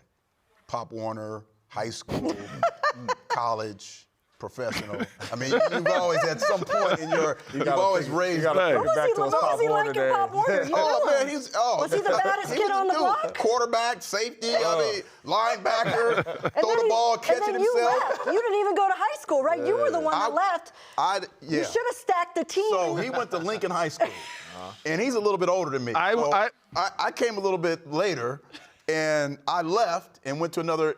But what I'm trying to say is, Marcus hasn't forgiven you for that. I know. Hold on real quick. Hey, my Aries brother. We always wonder what would have been if Eric would have stayed in the neighborhood. I would have had to play running back. He grew up down the street from my, well, I think was 42nd and Ocean View. Grew down the street from my grandparents and stuff. That's right. This is how close. Hey, James, you have no idea. It was come out of San Diego. Really quick, as you have no idea. A lot of talent on one block. My hand is on EA's shoulder because you said you went to Lincoln High School. Every Lincoln High School I know is in the hood. So did EA leave you? He left the hood. Hey, EA said you gotta get out. Hey, that's wrong. I and Eric grew up far from the postcard images of San Diego. we grew up in the hood, and so. But you know what though? That made us who we became. It gave us that drive, and we had such talent. You know, I can go on and talk about Terrell Davis. I can talk about Reggie Bush, Ricky Williams, they all in the same neighborhood. Rashawn, right. Well, you know, Monty Jackson, for example, he was one of the great Raider players in the past. Yeah. He grew up down the street from me on Winston Drive, so we were surrounded by a lot of talent, a lot of competition. And we often say, what's in the water in San Diego? I was going to say, everybody's going to try to go bottle drive city water, see what comes out of there. Get their kids on some of that. Yeah. So that's right. After all, I mean, you've just been a part of so many great teams. What is the one or two things that you think this football team needs to be able to, at the end, raise that trophy? Well, every team that I was a part of that won had great leadership. Players that were coaches on the field, players that were leaders. All due respect to the coaches, once the game started, that was our game. We knew what was expected. We knew how to push each other. We policed each other. We took care of each other. So if you get a group like that and who loves each other, and really aspires to be great, but on the field you got to have at least 4 leaders on each side of the ball. You know, we actually had more. I mean, when you look at our defense, right?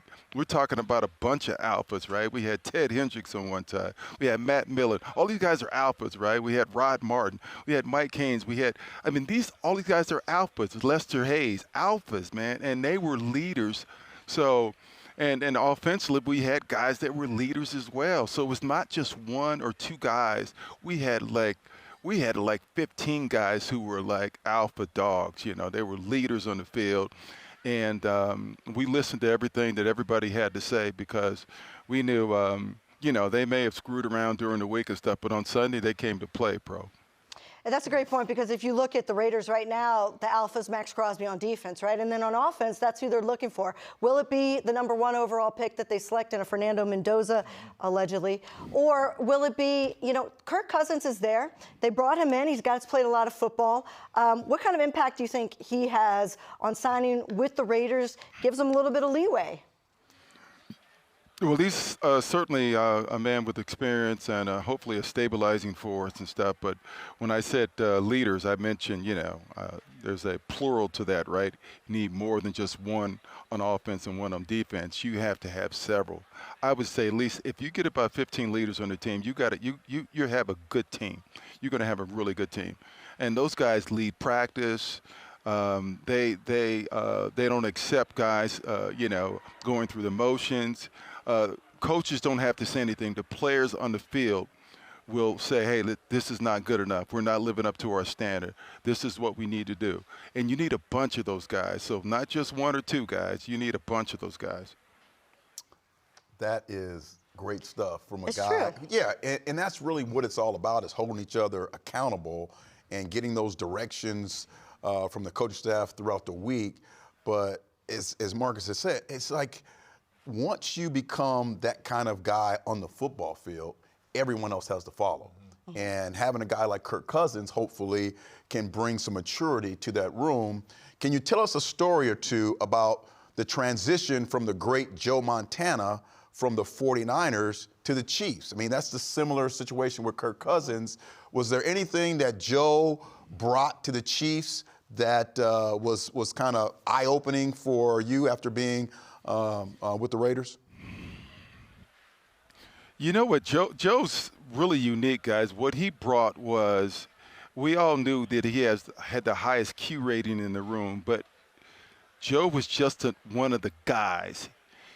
He treated a free agent just as well as he treated an all-pro. He treated everybody the same. He didn't make himself better. And so everybody appreciated that. I remember there was a time when he threw this pass to Willie Davis. It was a bomb that hit him right in the hands, and Willie dropped it. And when Willie returned to the huddle, Joe said, "My fault." And he was just taking, and it wasn't his fault, but he was just, making sure that Willie was okay, and he went right back to him, and Willie caught a touchdown pass. I mean, that's how Joe was like that. He just had this uniqueness where he was just one of the guys, but everybody knew that he had some special qualities that and everybody trusted him. There was never when you were in a huddle with that guy, you just never felt like you were out of the game. Everything was going to be fine. Marcus, really quick, do you have to be a superstar, a really good player, to be a leader in those locker rooms? Or could you just been a guy on the practice squad or on the bench? Was it some of those leaders, or were these the ballers, the big-time playmakers on your guys' team that you're talking about? Well, it's certainly easier when you're a productive player to be that. You can't, do a lot of talking if you're not, providing productivity.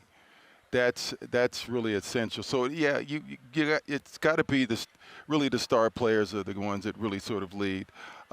Yet you still have people that are respected and admired because of their hard work, and maybe they're not as talented, but either they give you everything. You still respond to those kind of guys and do.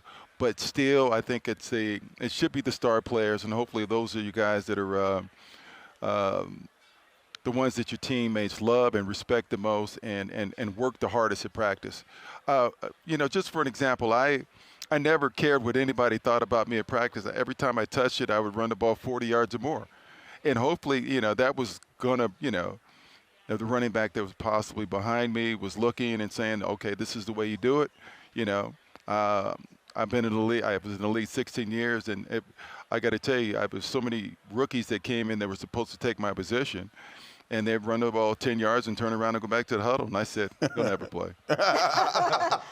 That's how you do it. That's exactly right. That's how you get in the Hall of Fame. Marcus Allen, thanks so much for joining us. Enjoy the draft party. All right, bro. Cannot wait to see what shakes out pleasure. for the Raiders. Thanks for the good stories, man. Taking us all the way back. Thank you very much. I just saw Austin. He told me to tell you hi, Eric. All right. That's his son. That is there you go. Austin Allen. Yeah. Thanks a lot, Marcus. We'll catch up with you soon. All right, when we come back, Raiders NFL Draft live show continues. We're getting closer to the draft. The Raiders Raiders are on the clock. We're going to be talking to Q Myers, who is live from Pittsburgh, Pennsylvania. That's all right ahead, right here. Raider Nation, this is your time. Look, he's ready. There you go, Q. Smile, Q. You're about to be on the show. See that salt pepper? Everybody, everybody trying to just get for the men, salt pepper. man. Everybody needs it. That's the look, Amber.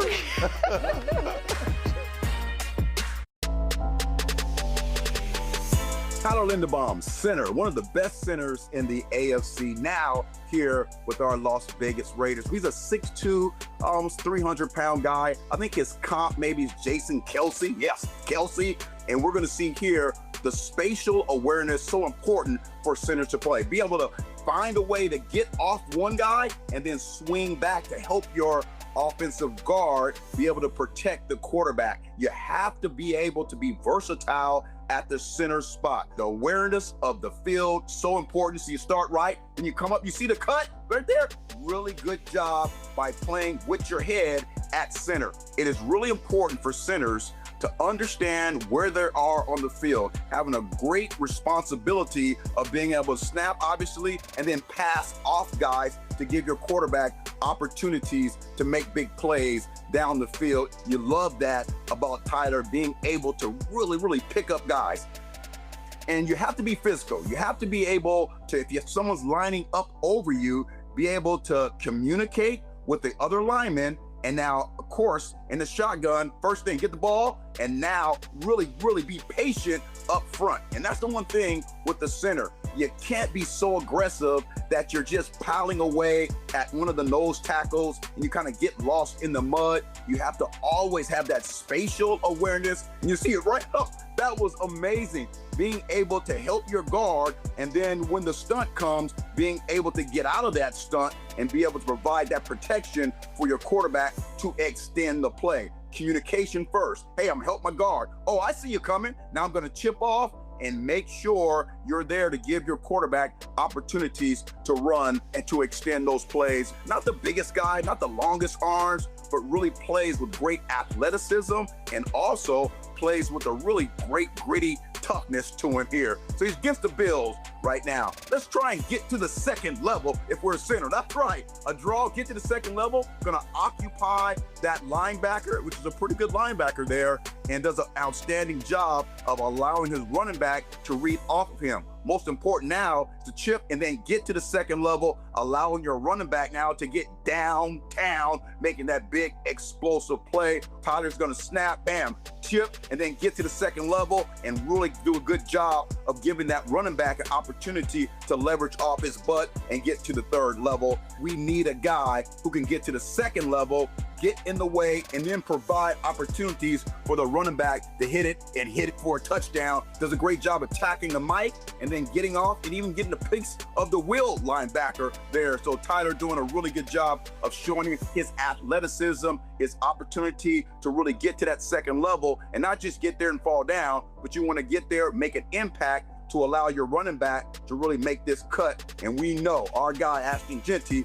can get it and make sure he can get to the end zone. That was just a great piece of tape by one of the best centers in the AFC, now a Las Vegas Raiders, Tyler Linderbaum.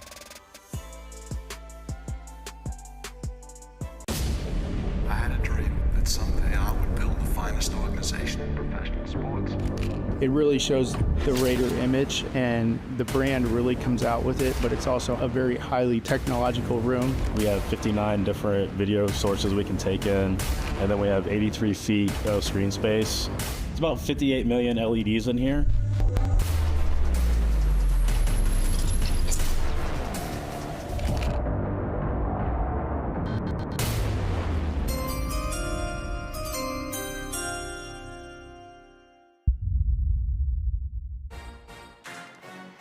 There it is, Pittsburgh, Pennsylvania, the home of the 2026 NFL Draft. Three Rivers. I think I can name all three if I was quizzed.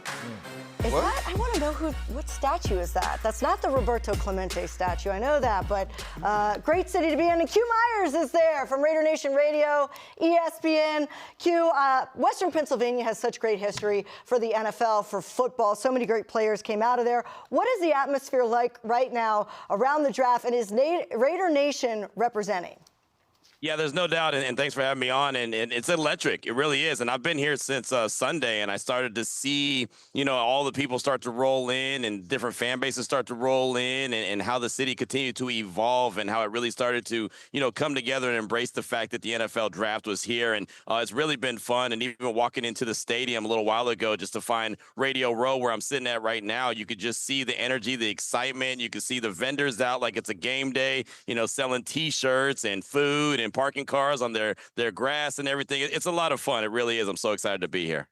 You got where your Mendoza jersey at? You got the ticket in your hand, man. There was a guy selling T-shirts that were mess around and find out, and they were Mendoza shirts, but they were edited because it's a family show. So I'm trying to edit. There you go. All right, I want to know, man, what you thinking after we take Mendoza, because obviously that's what everybody thinks we're gonna do. What do you think the process is after we take them? Any players that you kind of got your eyeballs on that you think that the Raiders should go after? Yeah, there's no doubt. I'm really a big Caden McDonald fan, the defensive tackle out of Ohio State. He's actually here in the green room, so he's going to be one of the guys that is waiting to hear his name called. And I don't root for guys to not get called in the first round, but if he doesn't, I would be ecstatic if the Raiders had an opportunity to go get that guy, not only a space eater, but a guy that goes and makes tackles as well. Dominant player. Talking to him yesterday, he just said, hey, there's no one that's a disruptor like me. I'm the only defensive tackle here, and that's for a reason. And whoever calls my name is going to get the best version of me, and I'm ready to go to work. So I'm a big Caden McDonald guy. I think that he would be huge on that Robbie Leonard-led defense. Yeah, without a doubt.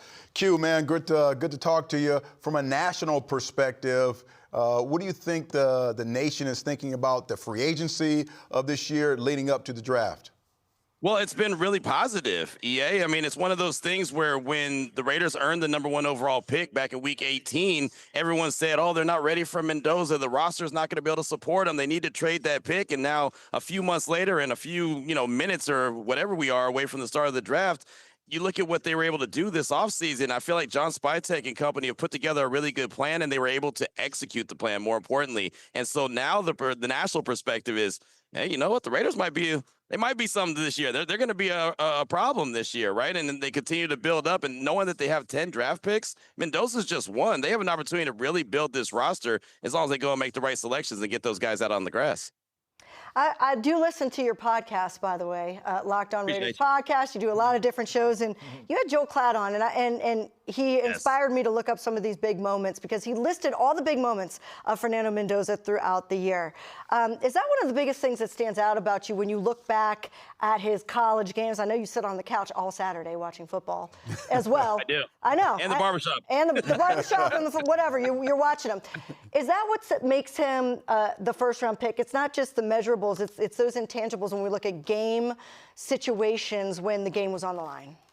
Yeah, he has that it factor. He really does. And that was one of the things I asked Joel, and I said, what is it about him that gives him that? And he said, man, if I knew, I'd bottle it up and sell it, right? Because he does. He has it. Even after making bad plays, he's able to clear it. They always say don't allow one bad play to turn into two bad plays or one loss turn into multiple losses. You can't let that happen. And he clears it and is able to make the big plays when his team needs it the most. And that's leadership. That's confidence. That's belief. I mean, he has all of that. And that's what is exciting about what's going to be coming into the Raiders building as long as they make that selection. And I think that, as Joel Klatt said, that's going to be something that's going to be attractive to Tom Brady as well. I'm sure he's going to really approve of a guy that has that kind of mentality.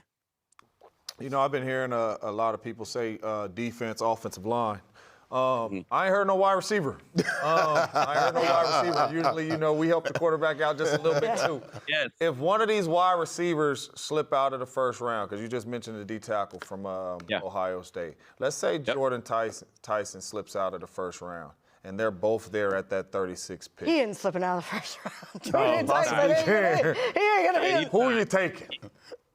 The reason I wouldn't go with Tyson is only because of the injuries. I would only be concerned, and if this team was a team that was deep in talent, I would say go ahead and take a shot at him. But this Raiders team needs to build their talent in their roster where they have guys that they can count on all the time. And I get concerned with Jordan Tyson and his injuries. Denzel Boston, the wide receiver out of Washington, I think he would be an option. Amber knows I'm a big Zachariah Branch guy, so if he's available at some point, I'd love to see him added to the mix. Weapons are definitely needed. I just think that the Raiders are in such a good position where they can go best player available and it'll fill the need at the same time. So if it happens to be a wide receiver, you got to have those pass catchers, James. You know that. You got to make those catches. But at the same time, you want to get the best roster. EA, DBs win games at the end of the day. That's right. Let them know. Do we know who's there? Is Tyson there? Yes, he is. He is. And they said that he was wide receiver out of Ohio State yesterday when they introduced him, and he kind of gave him that look like, wait, hold on, man. That's Arizona. Hold on. By the way, Zachariah Branch, Cliff Branch's nephew, so he's a born Raider. Born Raider. Yeah, he got some speed there. And Branch, when we talk about the other side of football, of course, you got Max, and everyone's excited about that possibility. You know, it's about competition at the cornerback spot. And as you look at this Raiders football team, what direction, when we go DB, safety, corner, what are you thinking? I like A.J. Halsey, the LSU safety, a lot. And EA, you know it, and I use you for an example all the time. The Raiders haven't had that guy that see ball, get ball in a long time. And I always reference what you said that, hey, in the summer, I used to run the routes of the best wide receiver. So I knew what they were doing. It's not like I was guessing. I knew what they were doing. The Raiders haven't had that. Even Eric Stokes had a really good season last year, but he didn't create any turnovers. I want them to get a guy that is used to creating turnovers. Go see ball, get ball. The Raiders are famous for that. You know that, right? I mean, that's what they hung their hat on, is guys that can be game changers. They haven't had that game changer in a long time. And A.J. Halsey, that safety out of LSU, he knows how to find the ball, get the ball, dislodge the ball, hit you hard. I mean, he brings all of that to the table. I would love to see him added to the secondary. I can't believe we've gotten this far into the program. We haven't even mentioned Omar Cooper. This is a guy that caught 24 touchdowns from Fernando Mendoza, who supposedly will be a Raider.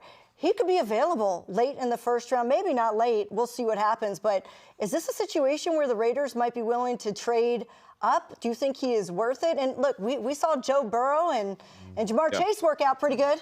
So it's happened before.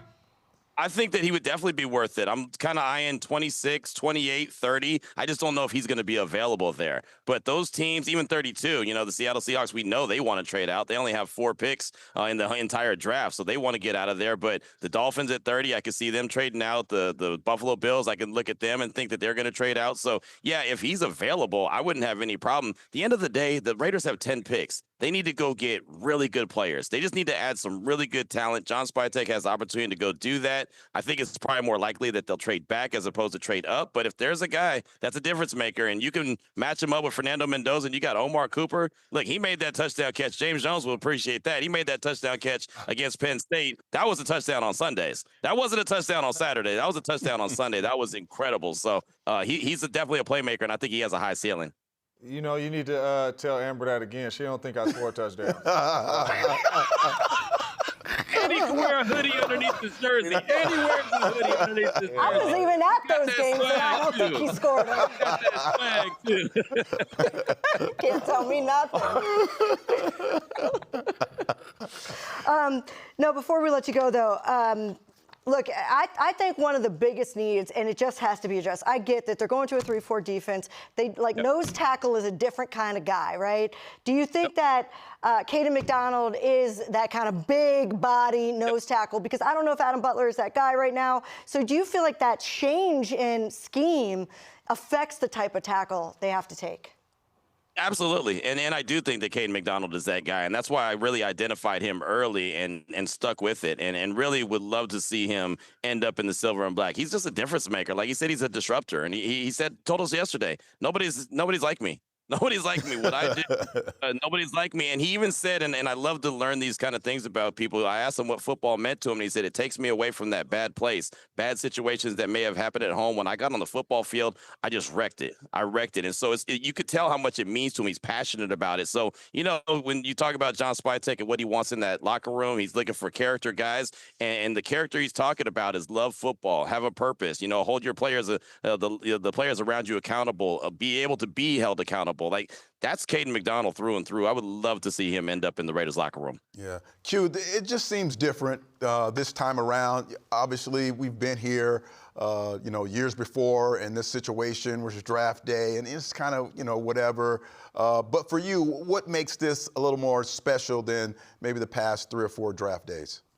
It just feels like things make sense. And then when you have an opportunity to get your franchise quarterback, that gives everyone hope. I mean, just go through all the quarterbacks that have been drafted number 1 overall and how that fan base, all of a sudden, that hope, they got re-energized. I mean, even look at Washington when they were drafting Jaden Daniels number 2 overall. Look at the way that brought that excitement back to that fan base. It's just, it gives you that chance. And so that's what I think is most exciting about this opportunity. And not to mention this offseason has been an offseason that makes sense. And a lot of times the offseason hasn't made sense. This one feels like it really does make sense. And so I'm just interested to see how the pieces are put together and how they move forward. Q, you're the head coach. This quarterback is going to help you keep your job. What's your pitch to the organization of why we need to take him ASAP, right when they say doo-doo-doo, doo-doo-doo? Hey man, look, there's no reason to hesitate, right? There's no reason to hesitate. As soon as the commissioner opens up the draft, he should just go ahead and continue the sentence and say, "And with the number 1 overall pick."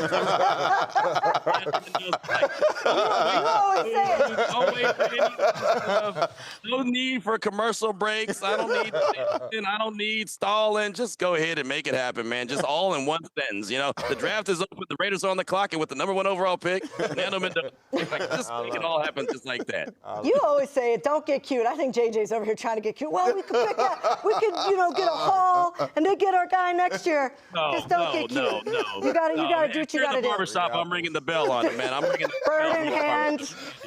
I'm trying to do the math. Hey, we're kind of getting into the minutia of this as we talk about pass catchers, and I have a personal tie to this, but I keep talking about the scenario where the Raiders get petty and they move ahead of the Ravens, right? And Right. and there is a space. I know where you're going. There is a space right in there around 13, 12, probably not the Cowboys at 12, but where they have an opportunity to maybe do that in that area. And I think you point to 13 with the Rams. We all know Les tends to trade down. Mekhi Lemon had this odd day, right, where he had a press conference at the Combine. We saw what he did at USC. Full disclosure, I was his professor at USC. He took sports commentary, and I was his professor. I know the kid. This is a great story. One of the assignments, we had to go to Chargers training camp. Him and Zachariah Branch were in my class. They both came up to me and said, "Professor, we're not going to the Chargers camp. We know you work for the Raiders. Can you take us to Raiders camp?" And those were the only 2 out of that whole class. I said, sure, and I took them. Mekhi's a Raider at heart. Grew up in California, so is Zachariah Branch. Do you think Mekhi Lemon might slide because of that weird demeanor that he had at the Combine? And could it be an opportunity for the Raiders to get a Raider? I'll tell you what, one, I hope that he wouldn't slide because of whatever they saw at the Combine, because I was there, and what I saw was a dude that was laser focusing on what he wanted to do. Me as well, but I'm biased. Yeah, no, I know. But he's a heck of a player, and it's funny. One of my teammates here, Brandy Flores, who works with us at the radio station, all she's been talking about is Mekhi Lemon. So she is all team Mekhi Lemon, and if the Raiders could find a way to get him, she'd be all for it. And so, like if he were to slide and the Raiders were to make a move to go get him, I mean, that would be a home run. It really would. I mean, you want to talk about giving Fernando Mendoza more talent to work with, more, and obviously Clint Kubiak as well. We saw what he just did with JSN up in Seattle, and I think Mekhi Lemon could be that guy and then some. So, yeah, if for some dumb reason teams are silly enough to let him slide, again, I don't root for guys to slide. I want them to be picked as high as possible. That'd be a guy that you definitely think about, hey, we got to trade back up and go get that guy. You mentioned Zachariah Branch. I've been around Zachariah Branch for a little bit. His daddy went to San Jose State stand up. There you go. What I know what excites me about his game. What to the Raiders fans, why'd you bring his name up, and what kind of excites you about Zachariah? Well, one, I mean, I think he's an incredible kid, a young man. I love the speed that he has, and I love the fact that he can make plays in all aspects of the game. The wide receiver, punt returner, kick returner. You saw what he did as a freshman at USC, right? Took one to the house immediately. He's one of those guys that I would think that when you see him back there lining up to receive a punt, teams think about kicking to him. He's one of those guys, right? Remember when they used to do D-Jacks like that, Deshaun Jackson back in the day, where it's like, I don't know if you really want to kick it to him. He would be that guy. He's electric. The Raiders haven't had that. I mean, look, I say this all the time. I've been waiting for a kick return touchdown for the Silver and Black for years, and they haven't had one since Jacoby Ford. Ford. That's 2010. And the last time they had a punt return touchdown was Dwayne Harris. That was back in Oakland. And that was when it was like, no, stay away from the ball. No. Okay, never mind, get it and go, right? I mean, they haven't had a threat back there. Zachariah Branch could immediately be that threat, and then depending on how things work out with different players that are in that room, depending on contracts and how they move forward, he could slide into even bigger role as a wide receiver and a playmaker. But even just the special teams alone would be worth the pick. I think Zachariah Branch would be a phenomenal Raider. Not to mention, before Cliff Branch was inducted into the Hall, he said, Q, if Cliff doesn't get in, if my uncle doesn't get in, there'll be a Branch in the Hall, and it'll be Zachariah. I like it. His brother's still at Georgia, by the way. All right, well, Q, wealth of information. Always love talking to you, my friend. Have fun out there in Pittsburgh. Hold it down for Raider Nation. Q. Yeah, I will. Hey, who knew the sun was going to be in my eye the whole time, but we're good. You handled it well, big dog. That's just the football guy shining on the Raiders. Hey. It is. There it Gotta is. deal with that sometime. Appreciate like a champ. All right, my friend, thank you so much. Yeah. I love that Mekhi Lemon and Zachariah Branch story. And by the way, Zachariah Branch will be there in the second round. Might slide a little further, but he'll be there at number 36. He's expected to. All right, we're going to take a break. Much more to come. We're going to focus on Fernando Mendoza. When we come back, we're getting you ready for the 2026 NFL Draft. It's game day, the day we've been waiting for. And this is more than just a game. It's a passion, a lifestyle.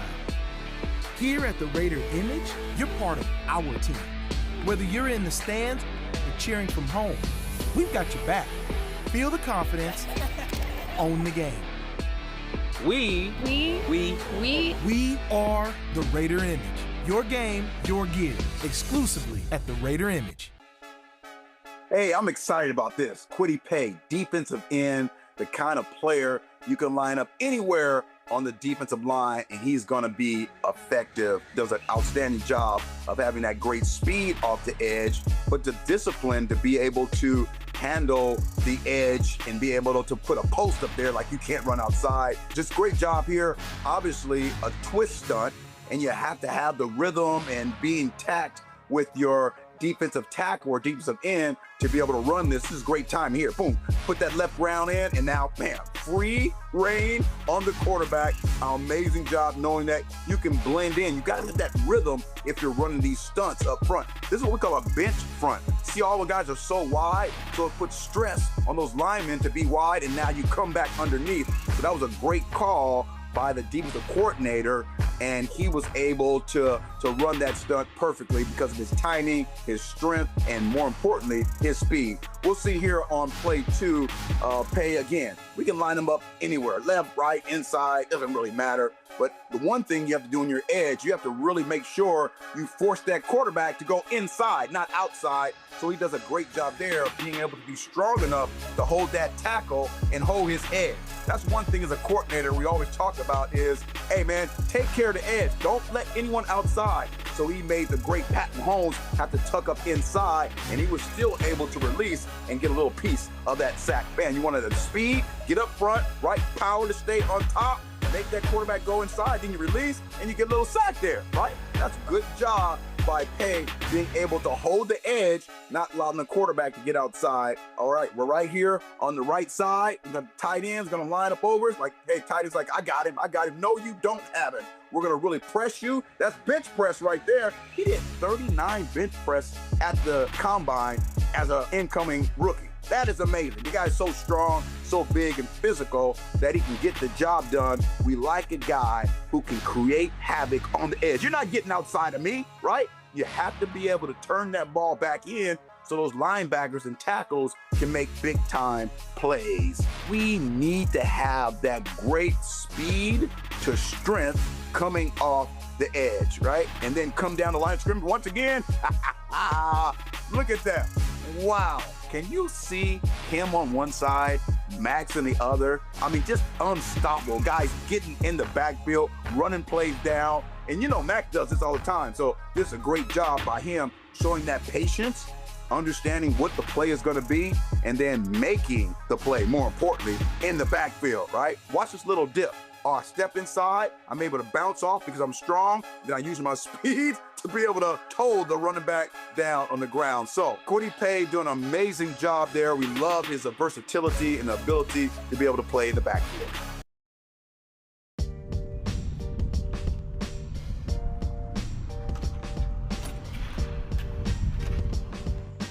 the pink box. Raiders fan, huh? Raiders. We've got your picks. Look at that one. That's the pick, baby. Whoever's the best coach for the Las Vegas Raiders is who we're going to hire.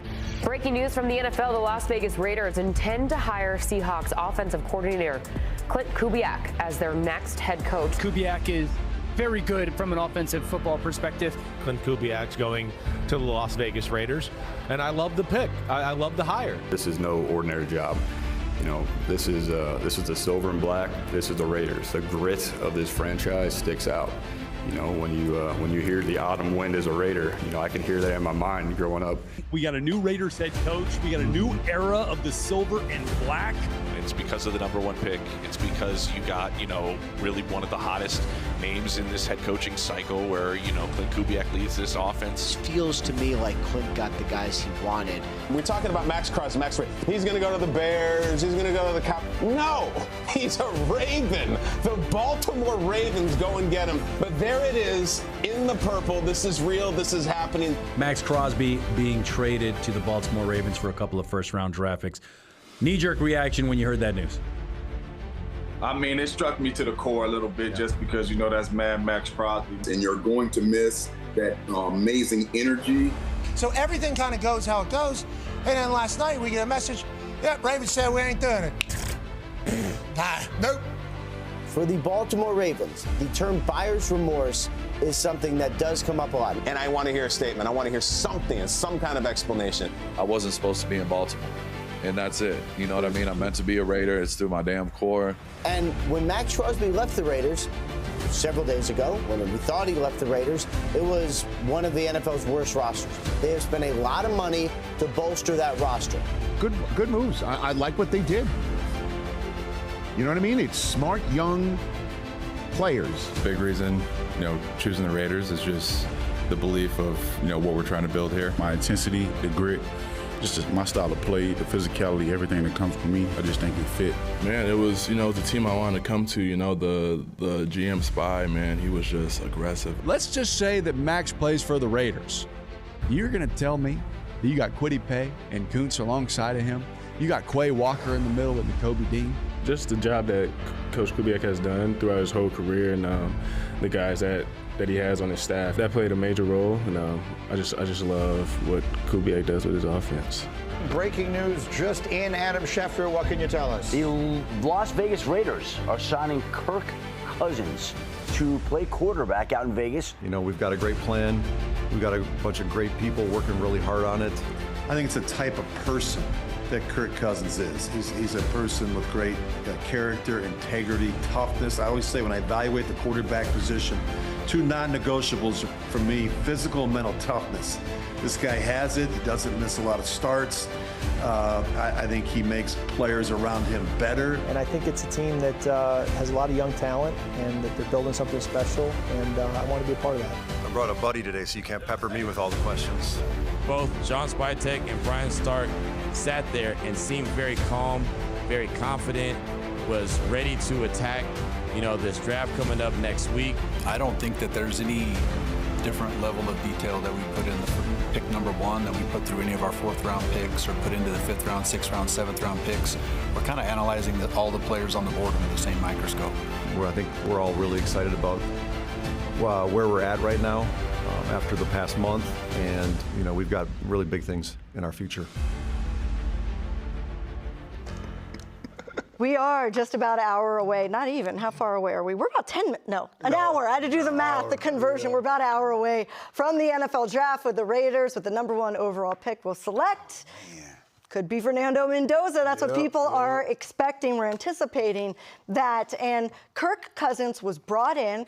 A smart move. Tom Brady, John Spytek have both said that they believe in quarterbacks learning from somebody else. They don't believe in rushing a quarterback. They didn't say whether they would start him or start Kirk Cousins. They didn't say that because they honestly don't know. Number one, he's not even a Raider. Fernando Mendoza hasn't even been selected. They don't know how training camp's going to go. But I had a chance to catch up with Kirk Cousins when he first came here. I've known him for a long time. It was a great interview. And I asked him, I said, look, you took this job knowing what the Raiders were doing. It's not like when he was in Atlanta where they signed him and then brought Michael Penix in. Right. You knew what was going on. You know you possibly have a rookie to compete with, a number one overall pick. How do you feel about that and being a possible mentor to Fernando Mendoza? And here's what he had to say. You know the situation you're coming into here. You know that the Raiders have a number one overall pick, and a lot of people believe that could be a quarterback and a young Fernando Mendoza. What is your understanding of what your role will be, especially if a quarterback like Mendoza or a young quarterback is selected? Sure, yeah. I think right now, I think the plan is to be able to come in, play. You need to earn your way. You know, I don't want anybody to give me the role. I think I need to be the best option for the team. But to plan to play and win and be on the field and help the team that way. But I think also I plan to be a great resource to Fernando or whoever is in our quarterback room, and hopefully be able to set an example and answer questions and just be a help to any young quarterback, Aiden O'Connell or whoever we draft, Fernando, to help them be able to develop as players in this league. I texted Aiden when I was going to sign with the team and just told him I think his best football in this league is still ahead of him too. So excited to be one of the elder statesmen and kind of just help be a resource in our locker room and help our team as a leader. It's a little different philosophy than some other quarterbacks. I respect a guy like Joe Flacco that, he's been brought in teams. He said, look, I'll be honest about it. I have a lot of great information. I'm happy to share it, but I don't really see myself as my job is to be a mentor. My job is to compete and, sure. It seems like you stand somewhere in between those two philosophies. Well, I think, that kind of goes without saying. We all understand that we're here to play, and we all want to kind of work together as a quarterback room to be a working force to help us all kind of go in the same direction. So I think we'll all go out there, take advantage of our reps. We all want to kind of be pushing in the same direction. But certainly, we understand the competitive nature of the business, and I don't think the coaches are asking me to be a mentor. I just think it comes with the territory, and it's part of being in a quarterback room together, and the amount of time we share together, I think it's naturally going to happen. Okay, so do you start your number one overall pick week one? How does that work? Or do you make him sit? It's a question I asked Hall of Famer Kurt Warner.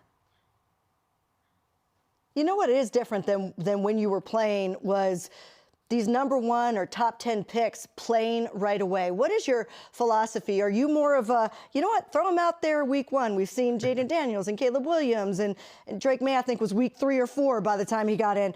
Or do you say it's better to sit and learn, especially with Kirk Cousins here? I'm a guy that believes you play a guy when he's ready to play. And none of us really know, that are sitting on the outside know exactly what that means. But we've seen, we've seen both sides of it. We've seen guys that get thrown in, the Jaden Daniels and the CJ Strouds and those guys in their first year, and they play at a top 10 level, and they can handle everything that they have to handle.